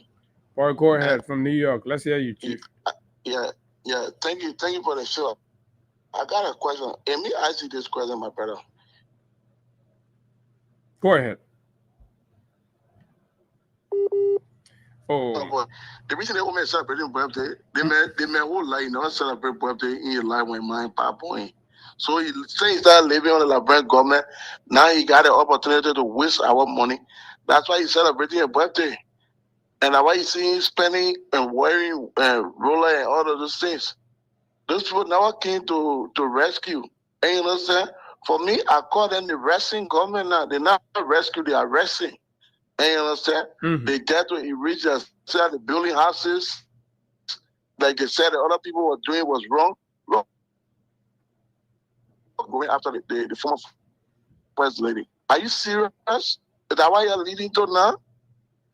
Katumu can go Sierra Leone, will go for her there. You, the Pwaka man, you go back to your hometown, Sierra Leone will go for you there. So now how you want to run the country? Instead of you sitting down, the people are suffering on a daily basis to give the people what they need. And you say you are going to increase the people's salary, but you are increasing your salary instead of increasing the post salary. Carry on a lot of looting instead of, because they're not corruption, they carry on, they are looting, giving money to EPS, look on a big budget. Who they protecting? How many EPS officers in that country? Are they more than that kind of money? What a disgrace. You understand? Well, you can do what they want to do. And we always say to them, if you are ever thinking to bring or to rig that election, it must be behind you, because you will never believe what will happen to you in your life and what will happen to Mama life, bro. Thank you for having me. Thank you very kindly. And so, folks, we can just hold it right there because of time and go for our break. When we come back, we will look at other issues right here, particularly with emphasis on the president's birthday celebration. What the president has become today, the reality of the president today to what it was then. We just oppose that with some of the different issues that's been raised in terms of the concerns, the burning concerns of hardship, difficulties, bad governance decisions, and all of that. In the face of all that, the president has sustained and maintained his opulence and extravagance in the face of difficulties, hunger, starvation, and people are dying on the street and all of that. The president has shown no remorse. He has shown no regard for the suffering of his people. He continued to enjoy in extravagance with his handful of cronies and, of course, bootlegging officials. So let's take a break with Crime Stopper Liberia. When we come back, of course, we rumble through the part 2 of the conversation right here on Freedom 87.9. This break, we will be right back. Stay tuned. Don't go away, because the next conversation is going to be very, very fascinating. This break, we'll be back.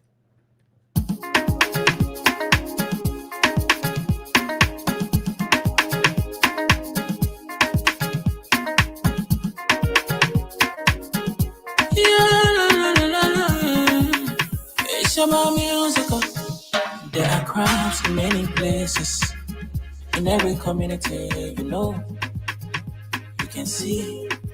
So if you see crime and report it, don't take law in your hand for the right authority. Really can't take care of it. Crime Stopper here for us, bringing safety to your door. Whether you rich or you poor, if you see a human talking, I mean you cheche. Do it for your safety. If you see it, don't keep it. You must call to report it. Crime Stopper, the people bringing safety to your door. Crime Stopper, stopping crime and making peace for them before. Crime Stopper Liberia, from the center to interior. Crime Stopper, keeping us safe, they're stopping crimes for all of us. Crime Stopper, the people bringing safety to your door. Crime Stopper, stopping crime and making peace for them before. Crime Stopper Liberia, from the center to interior. Crime Stopper, keeping us safe, they're stopping crimes for all of us. Crime Stopper Liberia is your community crime fighting partner. Don't take the law into your own hands. Remember, if you see a crime, report it. This is a message from your own self, Old Man Sam Sion. Crime Stopper, the people bringing safety to your door. Crime Stopper, stopping crime and making peace for them before. Crime Stopper Liberia, from the center to interior. Crime Stopper, keeping us safe, they're stopping crimes for all of us. Crime Stopper, stopping crime and making peace for them before. Crime Stopper Liberia, from the center to interior. Crime Stopper, keeping us safe, they're stopping crimes for all of us. No boyfriend, no worries. Do you want the professionals to fix your car, or do you need an original spare parts for your vehicle? Well, worry no more. Macabre Garage and Spare Parts on the bypass opposite Orange Head Office is that place. At Macabre, we provide the following services: mechanical, technical work, computer diagnosis and scanning, key duplication and programming, air conditioning, alarm system, and body wagon spray. We also sell genuine and generic spare parts for Chevrolet Tahoe, Nissan Amanda, and most American cars. The good news is that Macabre has its head garage in the Bronx, New York, the USA, where we have a huge stockpile of some of these oils, when used, can service your vehicle by itself for up to 4 to 6 months. We have gas treatment and fuel injector cleaner, original from the USA. We can get you any spare part for your car in Liberia from America in 4 working days, even if we are not garages in Liberia. We have a tow truck service. Get in touch with us. Just call 0778-324-567, 0778-320-366, or 0778-324-566. Macabre Garage and Spare Parts, Liberia's #1.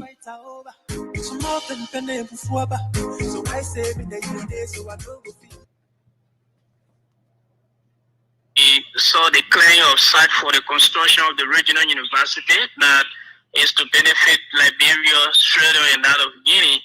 But for the issue of presidential pillar or presidential palace in Foya, was something that was circulating here as a rumor. But officially, the county administration, through the office of the Lofa County Development Superintendent, did not one day disclose to the people of Lofa that such project is being undertaking or embark on in Foya. And again, let me just take you back. So you are saying the MRU or whatsoever, there was not an official groundbreaking for this project. You don't know about any groundbreaking that took place for this project? No, whether from the side of the government or from MRU, there have been no program in that area. We have contacted several of our media colleagues, and even myself have been to Foya. Like where we saw the clearing of site for the construction of the regional university, but that project site is somehow barricaded, even except from top county officials that normally are allowed to even go in around there. It's somewhere around Shell where the Ebola, treatment used to be done. In Foya there, so no one is even allowed to go there except maybe top officials from the Lofa County, administration. So even you in the media have not gone to the project, have not gone closer to it at all. No. No one is allowed to even go closer. Even people who have been allowed to go there, they were advised not to use from people who have been there and come up. And I'm seeing photo of that place, of that area for people, for some other individuals that have been allowed to go in there.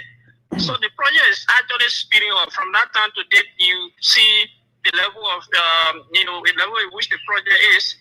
It shows that actually the project is maybe it's a surprise from MRU or the government want to make it a surprise. But since the issue of the regional university was earmarked, the superintendent talked about it here. We also saw down the social media from some folks from the Unity Party, even government officials that plan are on the way to have a regional university being constructed. So the clearing of the site even was almost like a ceremony, and not to talk about official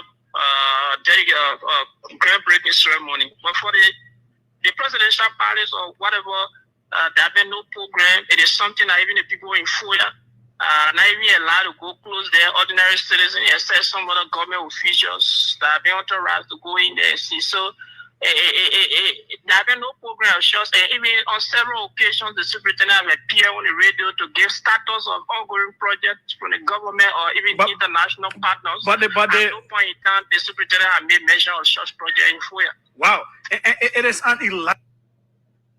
I want to. Is it that the government does not want to disclose to the people of Lofa who are beneficiary of the project? that there's a huge information. Essential material starts already in communication. Can I put your attention? Instead that they got non-law school graduates that they serve as associate magistrate in different groups. We are talking about the integrity of education in your own. So when you're taking that information, whatever information you give, let it be credible. Because I don't want to go start raising issue on your behalf and you turn out to be false. Let it be legitimate. You just have to send the list of 8 persons not teaching the communication so that effect requesting your intervention for us to safeguard the integrity of the judiciary. That was the theme of my letter. But what made this thing to be so? If the letter is not a bad letter, but how about the public? Everyone that is supporting every one of us. How about the public? And I don't feel to their body to tell you how unhappy I am. Yes, I also know on communication yesterday about WhatsApp. I don't know if you saw it or if you check your WhatsApp is there. I did a communication on right out yesterday morning. Was it yesterday morning? And the teacher else. I said, but you boy, you're giving this to me as the president. We are just to see your work. If you raise the issue, we will see your work. We will address the issue. And we will direct the issue to our bosses. How did this communication get to the public? So I was very, very angry with him, and I did a lengthy message to him yesterday. I will take you on message yesterday on your Facebook, on your WhatsApp, and attach that letter that this to the trial judge yesterday, just to inform you that I had nothing to do with the indication of that. I'm a 60 years old woman. A lawyer in a judge, I will never be that unprofessional to send you information or communication I'm on the social media. We're not going to run the social media on it. We're not going to run the judiciary on the social media. So I'm hurt, I'm disappointed as to how this information got in the public. I'm not feeling good about it. If you read my message on your WhatsApp, you will see how unhappy I am.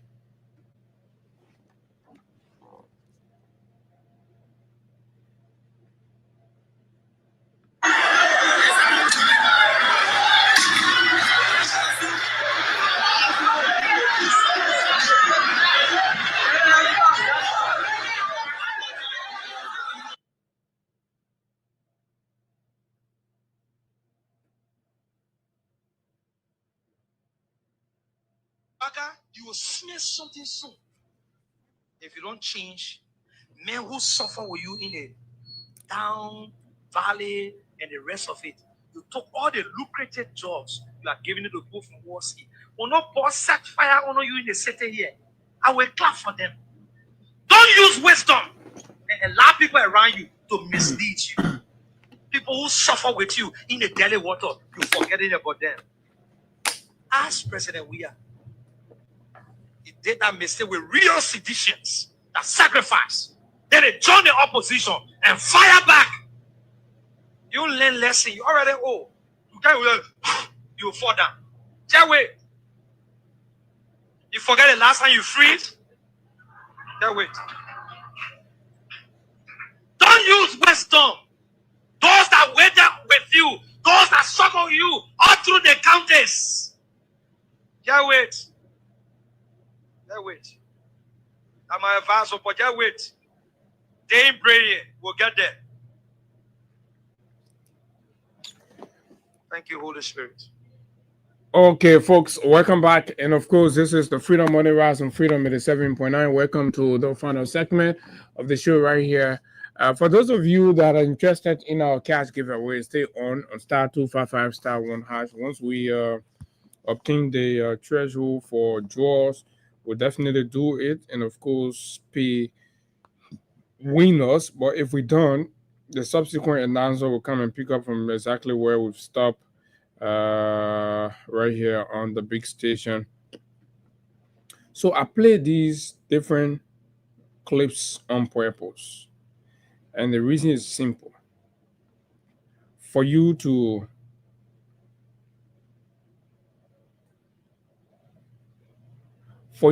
have an idea of what the perspective and views are about the way things are in the country and the way different things are going on. I know we all doubt. It is difficult to say here that in the face of all of the hardship that's going on and the money that the government is spreading around the place, that people will not come out on the 6th. You see the energy the government is even applying. They're going to the counties and they're going to assign NTA bosses to all of the counties. The day before the program, NTA bosses, all the nearby counties will be hauling people to Monrovia. When you see government doing these things, they are clearly an indication of failure. The question becomes, Mr. President, for how long are you going to keep doing that? For how long are you going to keep stage managing yourself? You are busy stage managing your health. When we raise issue about your hands and the way they look, you think you can continue putting it in your pocket, right, to cover up. So you're stage managing your health, you're stage managing yourself, you're stage managing your look, right, and you're stage managing the running of the country.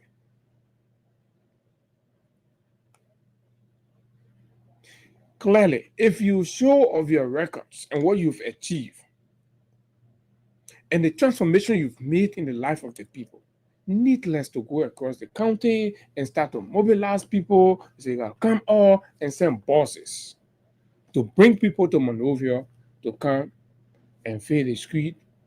And then you say, look, you can fill the entire Monrovia. But the underlying issues will still remain. These people will come, they will go back to hungry bellies. They will go back to no school fees for their children. They will go back to terrible roads. They will go back to no electricity. They will go back to increasing prices. They will go back to bad governance. They will go back to media suppression.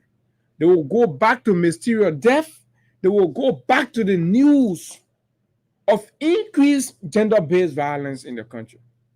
Nothing, no amount of rally can cover up those ones, Mr. President. What is needed to cover up those ones is consummate leadership. That's what you have to bring to bear. And you have proven time over number that you lack that. And this is what your supporters and followers don't want us to state. And that's what we have said we're going to keep saying.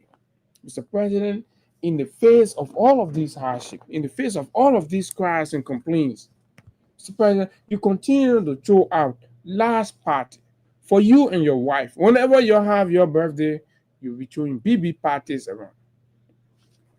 But let's listen to what Senator Snow said in Bombay. Right? And folks, this is exactly how we're going to keep running the show, right? And it's simple.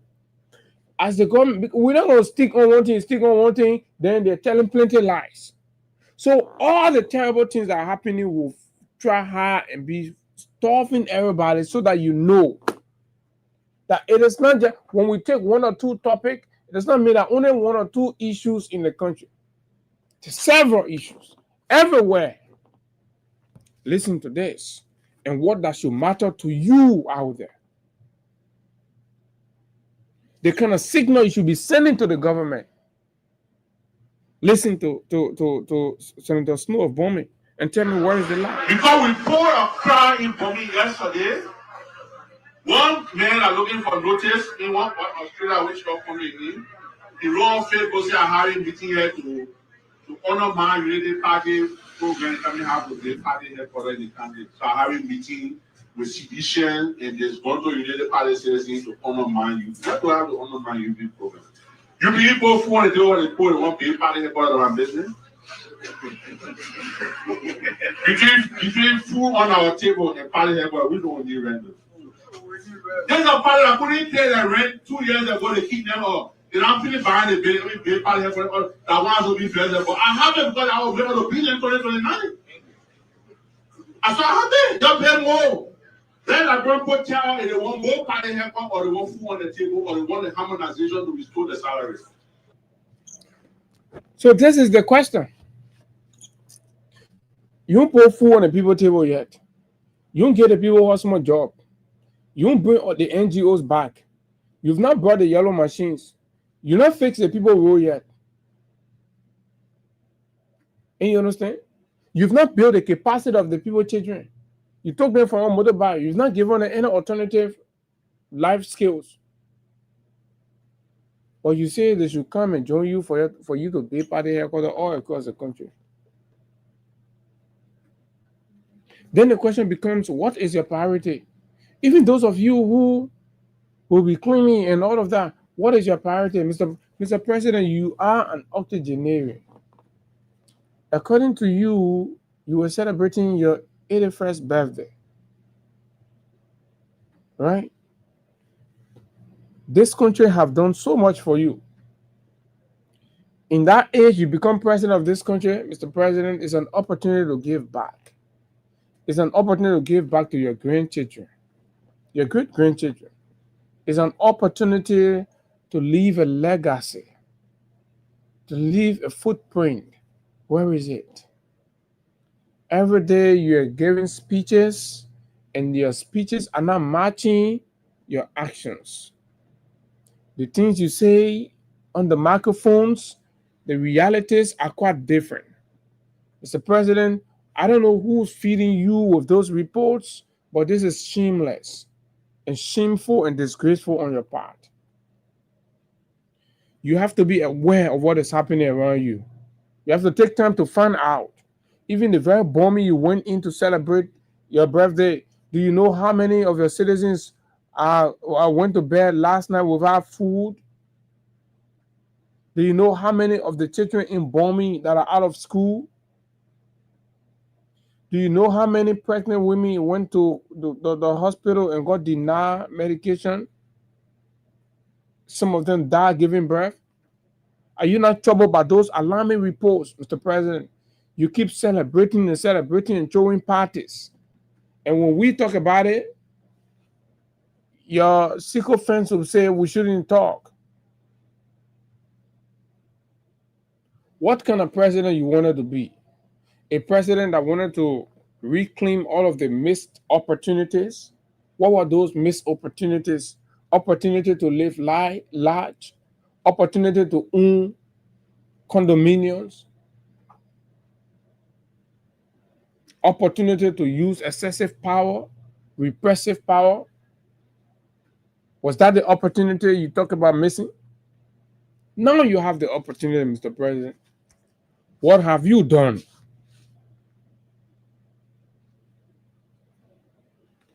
Do you sometimes remember this when you said it yourself? When the president said this, right? When the president said to the country, and the state and condition that the president was in then,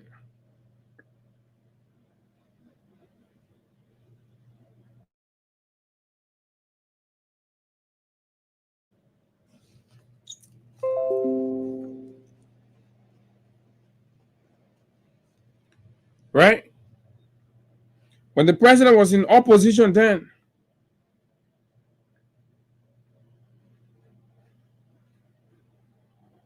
when he saw life, when he could empathize with the condition of street sellers, single mothers, or single parents, so to speak,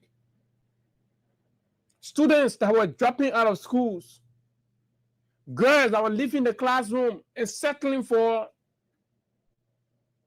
commercial sex life. President was speaking about hardship and calling the attention of other leaders then. Today, he's president. When Liberians are talking, the president is not listening. The president is throwing parties. Are we so okay in Liberia today that the president has to be spending hundreds of thousands of dollars each year to celebrate his birthday, celebrate his wife's birthday, celebrate their wedding anniversary, and celebrate what else again? Do you see the opulence? Listen to your president then in opposition. Even loans go to IB Bank, I borrow money more than 5 times because I want to make sure I have something in my account that I can live by. Even loans, go to IB Bank. I borrow money more than 5 times because I want to make sure I have something in my account that I can live by. Today, this is the man who live alone. Fellow Liberians, look at when the president spoke. Just look at his appearance. Look at the clothes he had on. Look at his face. Look at everything. Right? Look there.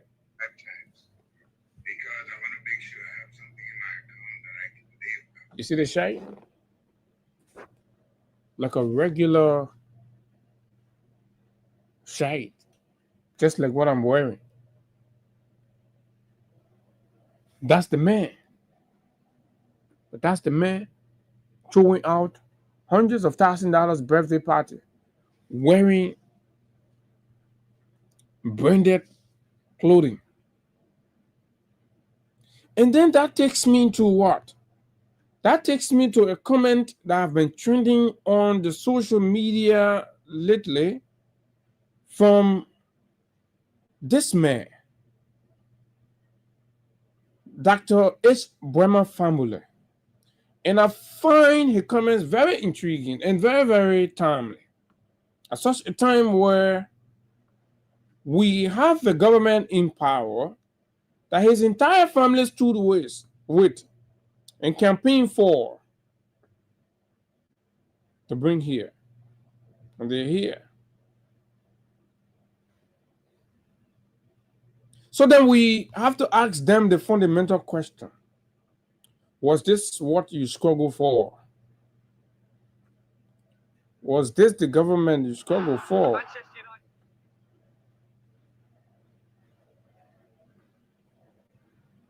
It's important that we begin to ask them,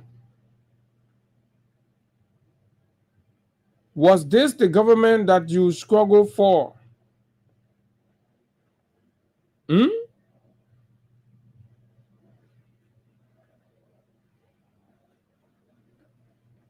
So listen, now like a particular point he made that I want us to get. Oh my God. Right, let me try to get this quickly. Okay, this is it.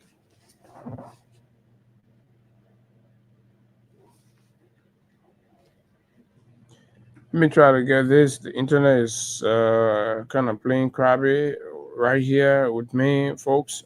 Just take your time and understand, follow the pattern of the conversation, and then you know what we're driving. It's important. Brothers, to elevate somebody or build up the cult of personality. Because guess what?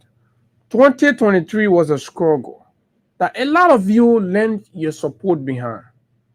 You are struggling for emancipation. You're struggling for economic empowerment. You're struggling for development. You're struggling for transformation. But what do we see? Your struggle has turned into what? The financial upliftment and, of course, opulent lifestyle of those you've made or put in power. Then the question becomes, what is the meaning of your struggle? What is the meaning of your agitation? Should you stop agitating or should you continue? Let's listen to H. Boema Famule as he recounted. And peace to the ashes of our dear good friend and brother, student leader, Vanny Jersey. It was on the occasion of Vanny's, the return of Vanny's remains at the airport of the Roberts International Airport when these remarks were made. Listen. Condemnatory of the student masses. And I'm seeking just to elevate somebody or build up the cult of personality. We can fall in day, but we hope that the people will continue to struggle. That is what is important.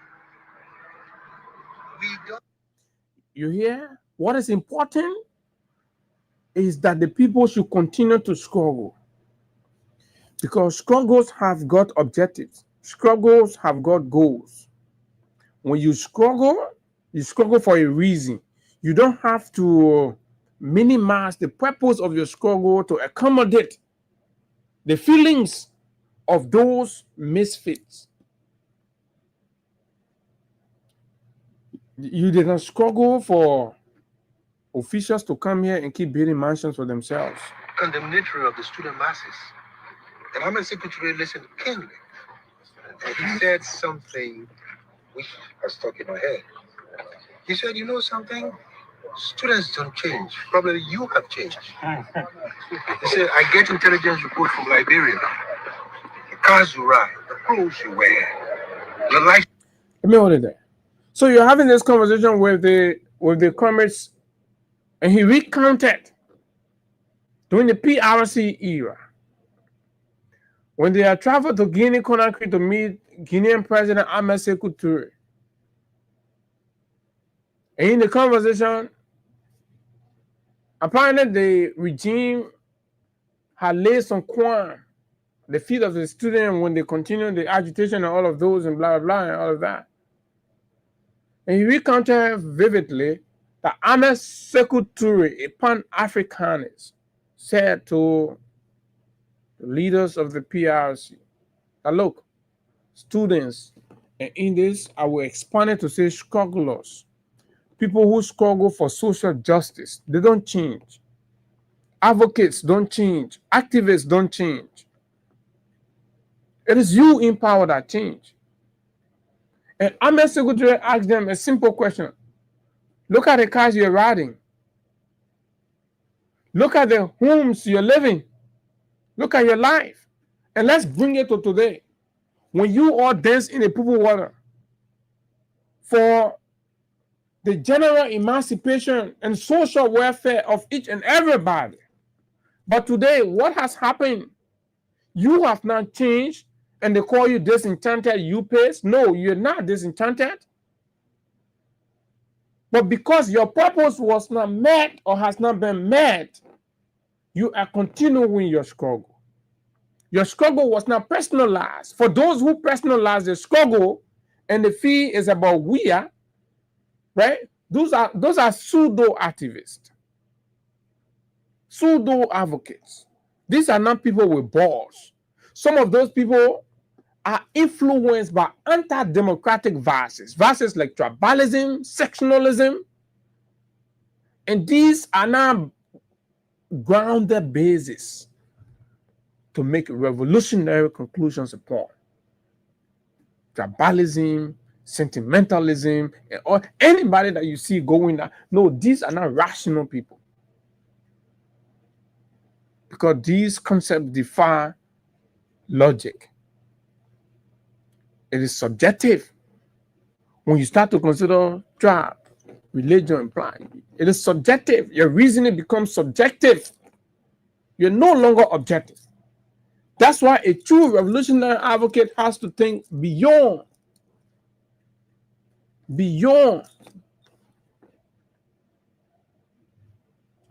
Now, let's continue. It's important. The students see that. They're saying, but we fought. This is what we fought for. Everywhere where people struggle, they know what they're struggling for. Whether it's in South Africa, whether it's in Angola, whether it's in Liberia. So when people struggle in 2023, we all know why they were struggling. Why they struggled. People struggled there. The system and whatever it was providing was not enough. That stealing was on the rampage. That it needed an end.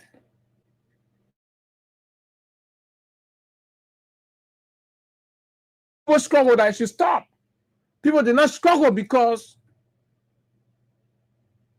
they wanted new killers to be there and not the old killers. People did not struggle because they wanted domestic violence to continue and increase. That's not what people struggle for. So the reason people struggle in 2023 are still existing. And that's what the struggle must continue. It must never be abated. No, the struggle has to continue because the material condition of the people have not changed significantly. It has not even changed at any degree. So you can see, if you stop struggling, you are a coward. You are a disappointment to your country. You are a disappointment to your family. you have to keep struggling. You have every opportunity you have in the public, you have to condemn the failures of the government. That is your contribution to the struggle. Don't struggle to make individual masters and millionaires. That's not what the people gave the blood. Correct. People do not struggle to make a certain people millionaires, to make a certain people achieve their personal aggrandizement at the expense of the broader masses. What do we see today? It is the Kun, the Mo Ali, the Amos Toer, the Mamaka ability.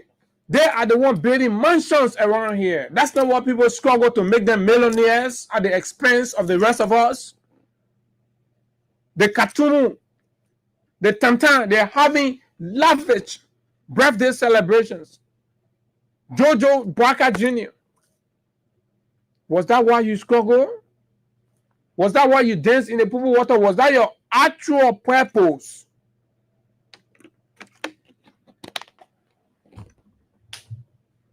Of joining the so-called rescue team? There is a connect between all of the voices or the excerpts I'm playing. We have a duty, and our duty is to inspire the courage in each and every Liberian out there to feel the pinch of the terror that's happening in this country under the misrule of Joseph Newman Boakai. That's what is going on, and we will not cease. Sweat fall. He gave them the blood of sweat equality. Just people did not struggle for Boakai to be $10 million mansion when people were campaigning and advocating against duplex, and you come to power, you put a mysterious villa in the forest. That's looking for stolen wealth and suspicious properties, and that is there. He has now opened his mouth to say, think about that. And you think the country is running normal. Was that why you struggle? Was that the reason you struggle? And when we speaking to those things and you have these nitwit backward reactionary elements be there talking nonsense with their mouths. Democracy. That's what they gave the blood of sweat for. So we are the first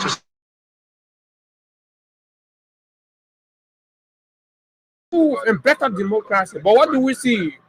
Totalitarianism. One of the most conscious young men I've ever come across. I mean, we debated, disagree with me. I respect him for that. Disagree with me. And I used to love the interaction. He would sit and listen very quietly. And then he would get in there. So we must be investigators. We must investigate people's ideas. And then we must go to the people and explain. And this is to you, the rescue supporters. Don't be dogmatic. Don't sit down and anything can you just absorb it, anything can. This is one of your professors. This is one of Liberia's proudest sons. Very educated, very enlightened. And this is his message. This is what he's saying. Don't sit there. Be investigative. Investigate ideas. Unfortunately, all of you fell prey and you did not investigate the whole rescue idea. Had you investigated better or further, probably would not have been in this mess. You would have considered other alternatives when you were just displeased with the Popo agenda. But look at the rescue. Look around you. Investigate ideas. Investigate personalities. Several times right here on these microphones, we sat here and related accounts, backgrounds of this old man and told you what we've heard from people who knew him like that. And the indicators were clear. The indications pointed clearly to a man who has got no history of leadership. Leadership in the sense of taking its full responsibilities. And the evidence and the examples were just all over the place. When this man inherited the Unity Party, it crumbled. When this man inherited the CPP, arrangement of opposition political party, crisis entered. Friends became enemies. Buddhists became antagonists. And lies started flying around the place. What is that? That's failure in leadership. Everybody led, it was okay. Friends remain friends. When Boubacar became head of the CPP, up to now, the animosity still remains. The bitterness is still there in the heart among friends. People who friendship validated the establishment of the CPP, only for one man to become head. And today, some people don't talk to each other because of CPP and everything that happened. Those were clearly the exposure of the failure. So what did he struggle for? What did he dance in the poo-poo? Sometimes we say these things is to take you back. Look, you are not the one benefiting from these things. You're not. You're only hopeful that you could get, at some point you'll get some handout and stuff. Should your life be tied to hand out from officials in government? Can't you rally yourself? Can't you use your voice to come out and challenge the status quo to lead for everybody?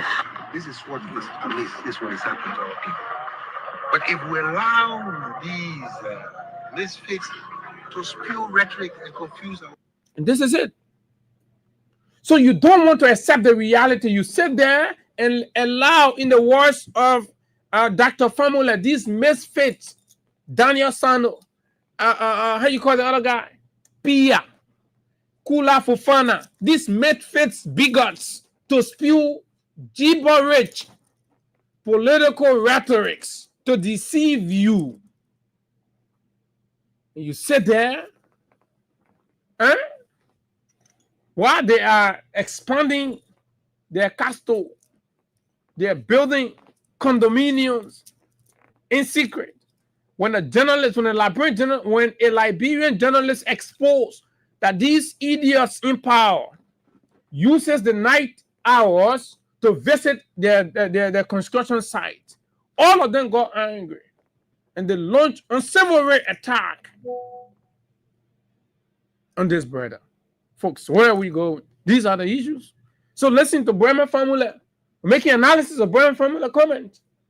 If you sit and allow these misfits to spew rhetorics, you know what are rhetorics? They're lies. And let's look at it. What have they all done? They've lied about everything. So rhetorics.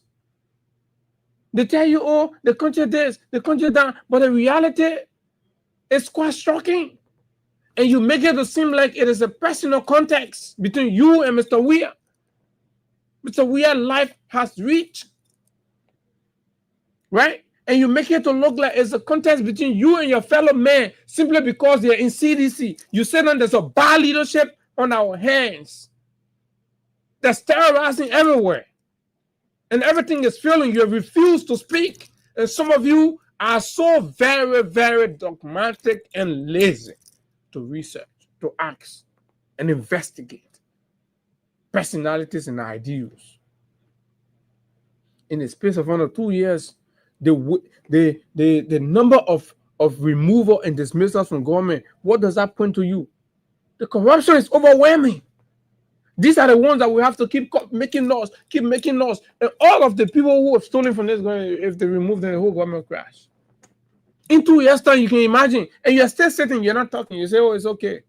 And somebody will come and say, oh, I leave the man moving the man. You're not troubled by the damage that's caused. Anybody can read Marx or whatever and quote, blah, blah, blah. We listen to some of them and we say, hey, what you have to demonstrate is whether what you're saying, you believe in it. And that's what I say. The people who make history are the masses, the broad masses of our people. Not individuals. Who is from just an ordinary fighter. Yeah, I could fall. I could have fallen anytime. So many times I missed death. So we bring these things to connect with the idea that we're trying to convey to you that indeed what is happening in Liberia today is state failure. The government has failed. And when the government fails, there is a responsibility that the citizens shoulder. And our job must inspire within you the ability and the desire to take upon those responsibilities. If we cannot achieve that as communicators, then we are not trained adequately to be communicators. And that's why we bring you all of these different excerpts to connect them from a man who was crying on national radio and television about living on loan, depicting how impoverished his life had turned, to becoming president today and riding in $1 million bulletproof vehicle in a country that you can hang your clothes outside for the whole while. You can even sit on your porch until day breaks. That was the country he inherited. Until now, when he became president and took our police people and sent them on concession mines to be taking money through the police, then our communities became vulnerable. Then motorbike rogues started taking cutlasses, machetes, and roaming the streets, fermenting terror. That is what has happened since he became president. And the evidence are clear. This is it. Just when in the small Simako area, I saw a video of a guy who the police alert or people who were there said some ERU guys shot the fellow in his leg. He had machetes. To what? To meme another Liberian citizen. For motorbike, the hunger is real. What did he struggle for? Did he struggle for the president to be celebrating birthday? From Monrovia to Tottenham-Burg. From Tottenham-Burg, probably it's going to be Robertsport. From Robertsport, it's going to be Buchanan. Because we'll be getting closer to the election year. So you're going to be taking, instead of taking our National Independence Day across the country to celebrate, the president is taking his birthday across our capitals to celebrate. What kind of president do we have on our hands? A demon god?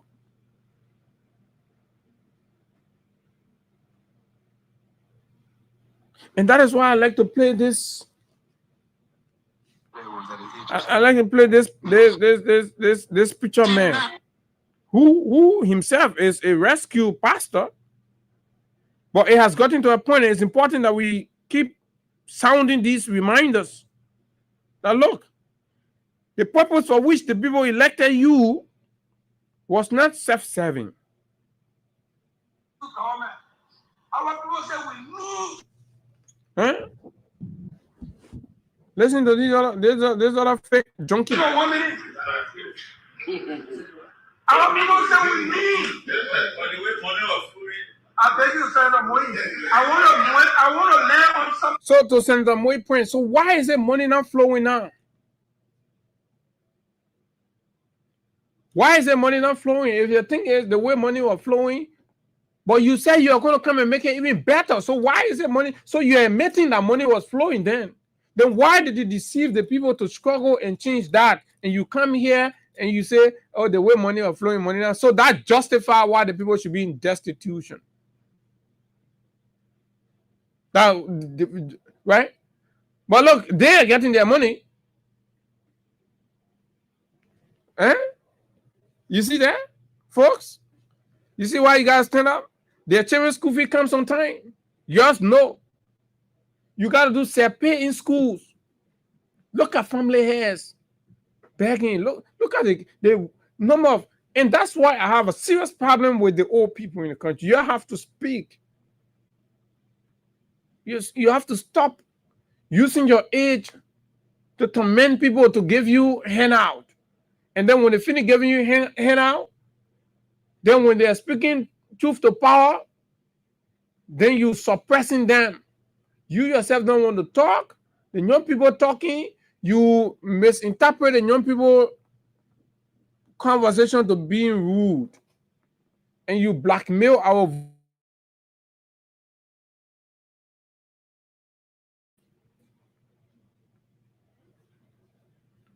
and God will take us to heaven for the fact that we sacrifice ourselves and sacrifice our life to speak for humanity. All the babies that are dying because of infant mortality, the rate of infant mortality has increased. The pregnant women that are dying, and we are the one exposing and talking for them, right? God will take us to heaven for advocating for the needy. What do? You want the plight of the needy to be suppressed. And when we talk about it, you say, oh, we rule. Have you seen us to your house before? Do you know us? Have you seen us anywhere? Can you equate the discipline we have to that you are instilling in your children? Can you compare that? Oh, because we refuse to be weak. We decided to stand up, to open the eyes of our fellow youth, our young people, that we have to take custodian of our era. Take custodian. There are several ways you can do it. Challenge the system at your own level. You don't have to be a journalist like myself. At whatever level you are, challenge yourself. Use that your level to fight for change. You're a taxi driver, use that taxi driving to fight for change. You are a carpenter, use it to fight for change. You are a rock culture, use it to fight for change. Whatever you're into, use it to fight for change. You're in the marketplace, use your presence in the market to influence and fight for change. This has to happen. It must happen. The people we have in power, they're not listening. So we must take up the responsibility and duties ourselves to tell them that this country does not belong to a one group of people, a one set of people. Absolutely not.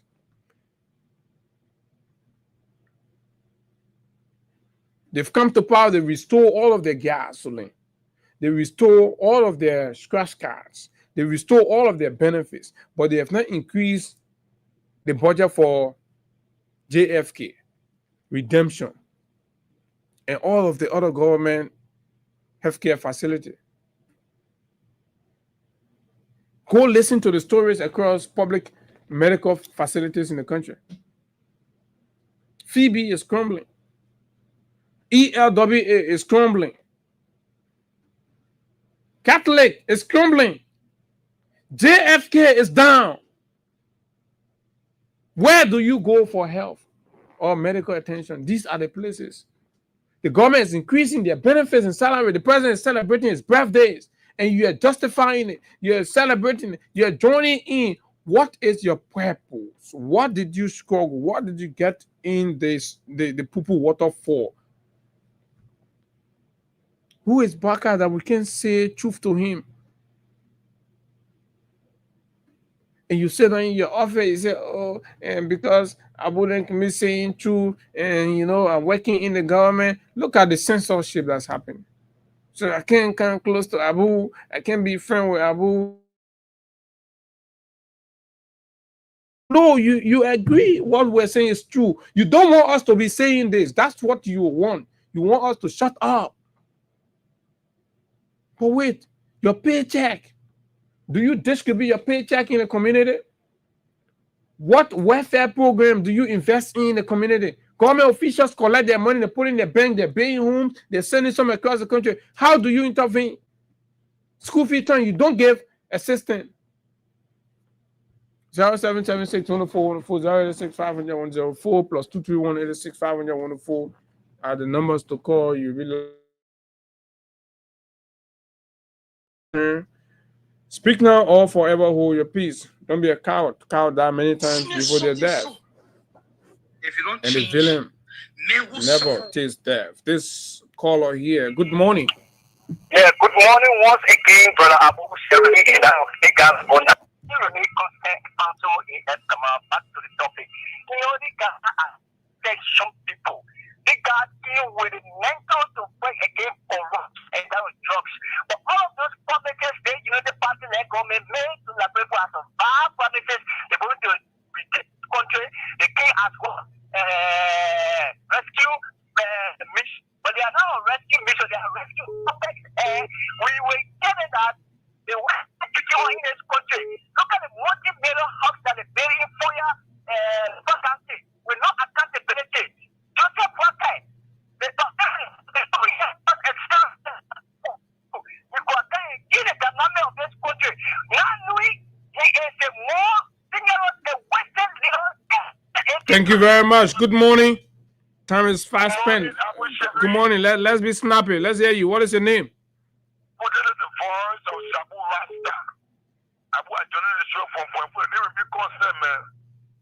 Yeah, for Zimbabwe. Say don't go. Say we don't want to see you, Bwaka. Abu was suffering, Bwaka. Your people are raping, Bwaka. Your people are corrupt, Bwaka. Why don't go to Bwaka the senator? Look, Abu, when you not go, my dad was able to go with my chest. And then, Papi, I was so for the truth. When I was dying, one of the book I did not share, Abu was the one who was flagging our issue. So, Abu, let me assure you that if I say you go here, thank you very much. Good morning. Good morning. Yeah, good morning, Abu, wife. Abu, this is Jenkins Cooper, and I call you from Pearlville. I'm an ardent listener to your show, and I must say thank you so much for your presentation. It's excellent. I know that you are a young man. Look, I am a Unity Party partisan. I have voted Unity Party from the time I got to know myself. I'm 50 years old now. I campaigned for Mr. Bwaka in 2023, in 2017 to 2023. With the mindset of 1 years of experience. Not I just voted, but I encouraged people. I went out massively and encouraged people to vote for Mr. Bwaka based on those ideas of 42 years of governance. From the time of his inauguration, when he had his first party, I knew we were in problem, we were in trouble. And I want to publicly apologize to those that are led, those that are convinced to vote for Mr. Bwaka. I want to apologize. Wow. I think I made a mistake. And this is from my heart. I know. I made a mistake. I, Jenkins Cooper, made a mistake. But you see, our system, our country, it's so much built on hypocrisy. I agree with you. You know, our former standard bearer president of Liberia, Madam Ellen Johnson Sirleaf, which I was one of those who called on the show. Okay, then I praised her when she told Mr. Weir that when she attended a party at the executive mansion, and when she left, she said it was all about opulence. It was the Christmas lighting. Yeah. I want to ask Madam Sirleaf, the Unity Party that she ran, is it not of opulence?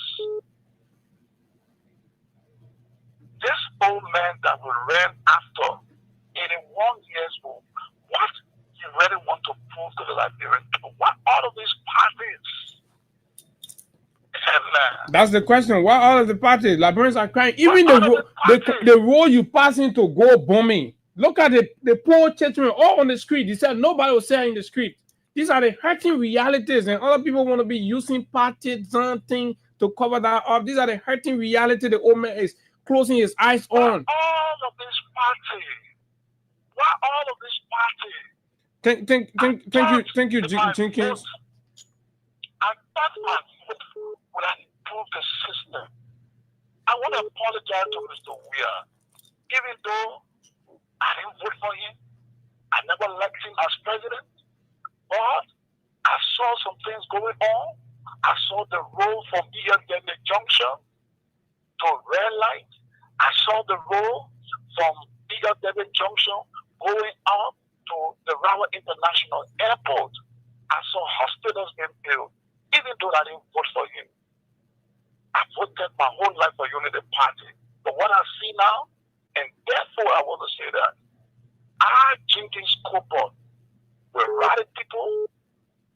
I will never attend that December 6th program. I will never do it. This is not, I'm a patriot. Liberia comes first. I will join the program on the 17th of December. Thank you. Thank you, Jenkins. Thank you very much, Jenkins. We're winning people. And of course, the message is resonating. Good morning. Good morning, Abu. Good morning. I'll take 3 more calls and then we're out of here. Time is fast spent. Let's hear you quickly. This is a record. I better say I'm Johnny Hackman and I call my company Brothers. But Abu, this guy never came to lead. You know, the people use lies to crown the power. So it means that the Liberian people they are not so, you know, new to the issue of governance. They didn't use lies, so they will just continue lying to the Liberian people. We are living in a country we've seen with our bare eyes. But then the people come out and say, we're doing this. You can see what we're seeing in the country. I been wrong. Abu, it's not easy in this country. Yes, the government will just lying. You can keep lying to the people. And the people is not seeing the reality. Yeah, I put it on Facebook. The first lie was 100 days. That will never initiate a vote. That was a failure. The second one, in 2 years' time, show me one project that was initiated by this government and completed. Any Unity Party official. All right, thank you very much. Good morning. Good morning, Abu. Morning. This is song that Oliver Johnson said this morning. Go ahead.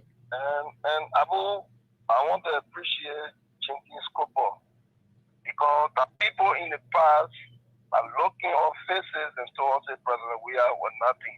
So the last confession there. So why you know Jenkins in person? Oh yeah. Oh, you know how long I left the radio, Abu. So the issue is now look, the reality, even in the Unity Party, people who work currently for Mr. Parker, for me, I get call him president because I know he has betrayed the hope of 2 Unity. No, you can call him president. It's not about him now. It's about the country. So when you're talking patriotism, no. I come in. Once you're talking patriotism, then you got to think about the country. So call him president. He's the president. He was elected, but we can still call him out to do the right things. Abu, like Jenkins said, right? He voted Praga based on his 40-year experience. These are fights that people voted the Unity Party for. Look, the fact that this brother could come and make a change. That's all we knew. That was it. If they knew this last confession there, it's necessary for our politics to be talked. All right, thank you very much. I gotta hold you there and take the second to the last caller. Good morning. Yeah, good morning, Abu. Morning. Yeah, this is my better from on the old. I know the loan start normal. I don't know now. No, go ahead now. You already choose. So let me but because I catching problem with the loan start. Okay, yeah, but we'll talk about that one now. We can't get time, so I just want you to make your point quickly. Okay. All right.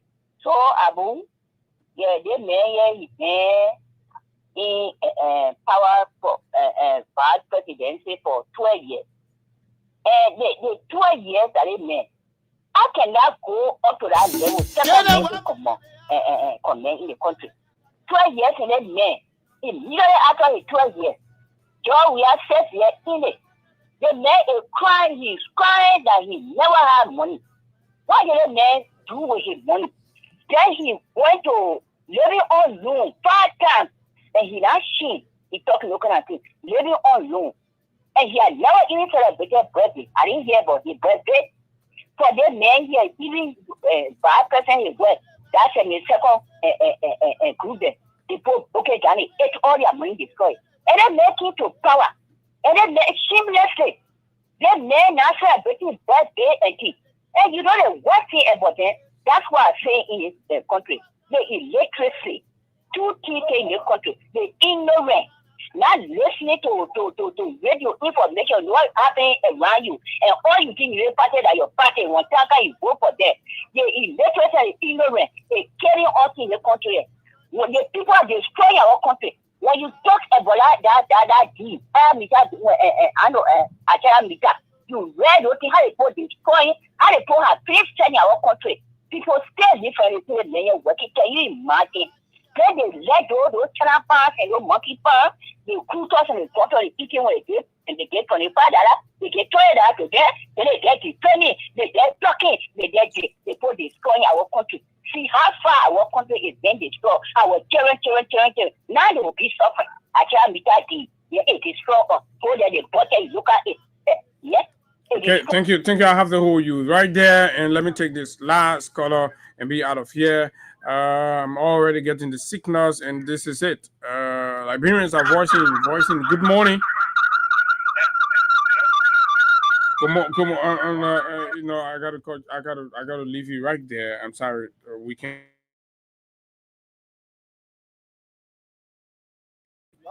Morning, sir. Stephen Kaifa, and then I'm filming in for my 10th Street resident of Sinka. Go ahead, Kaifa.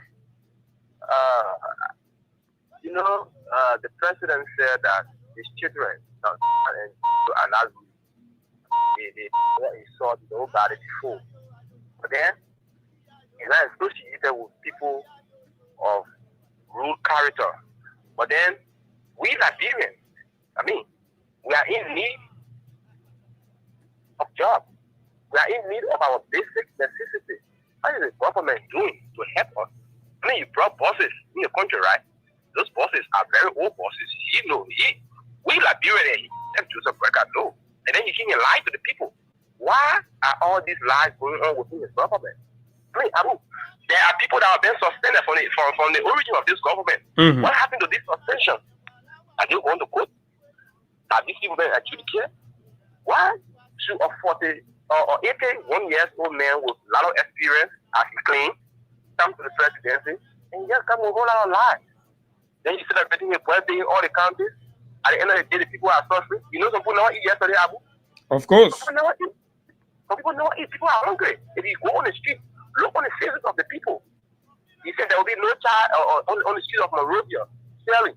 Go on the street, Abu. People are selling. Kids are selling. School is on. We will have to be very serious in this country, especially 2029. Thank we you. have to change this route of people because they came to enrich themselves and their families. All I even have trouble. Okay.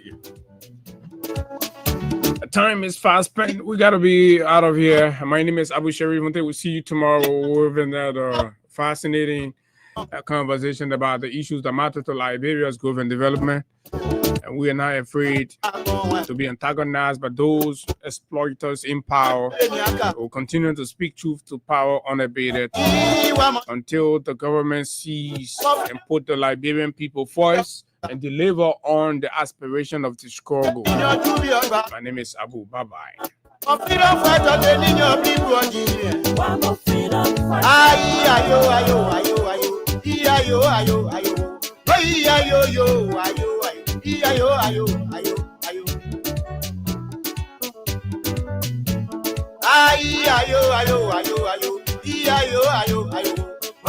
Ayo,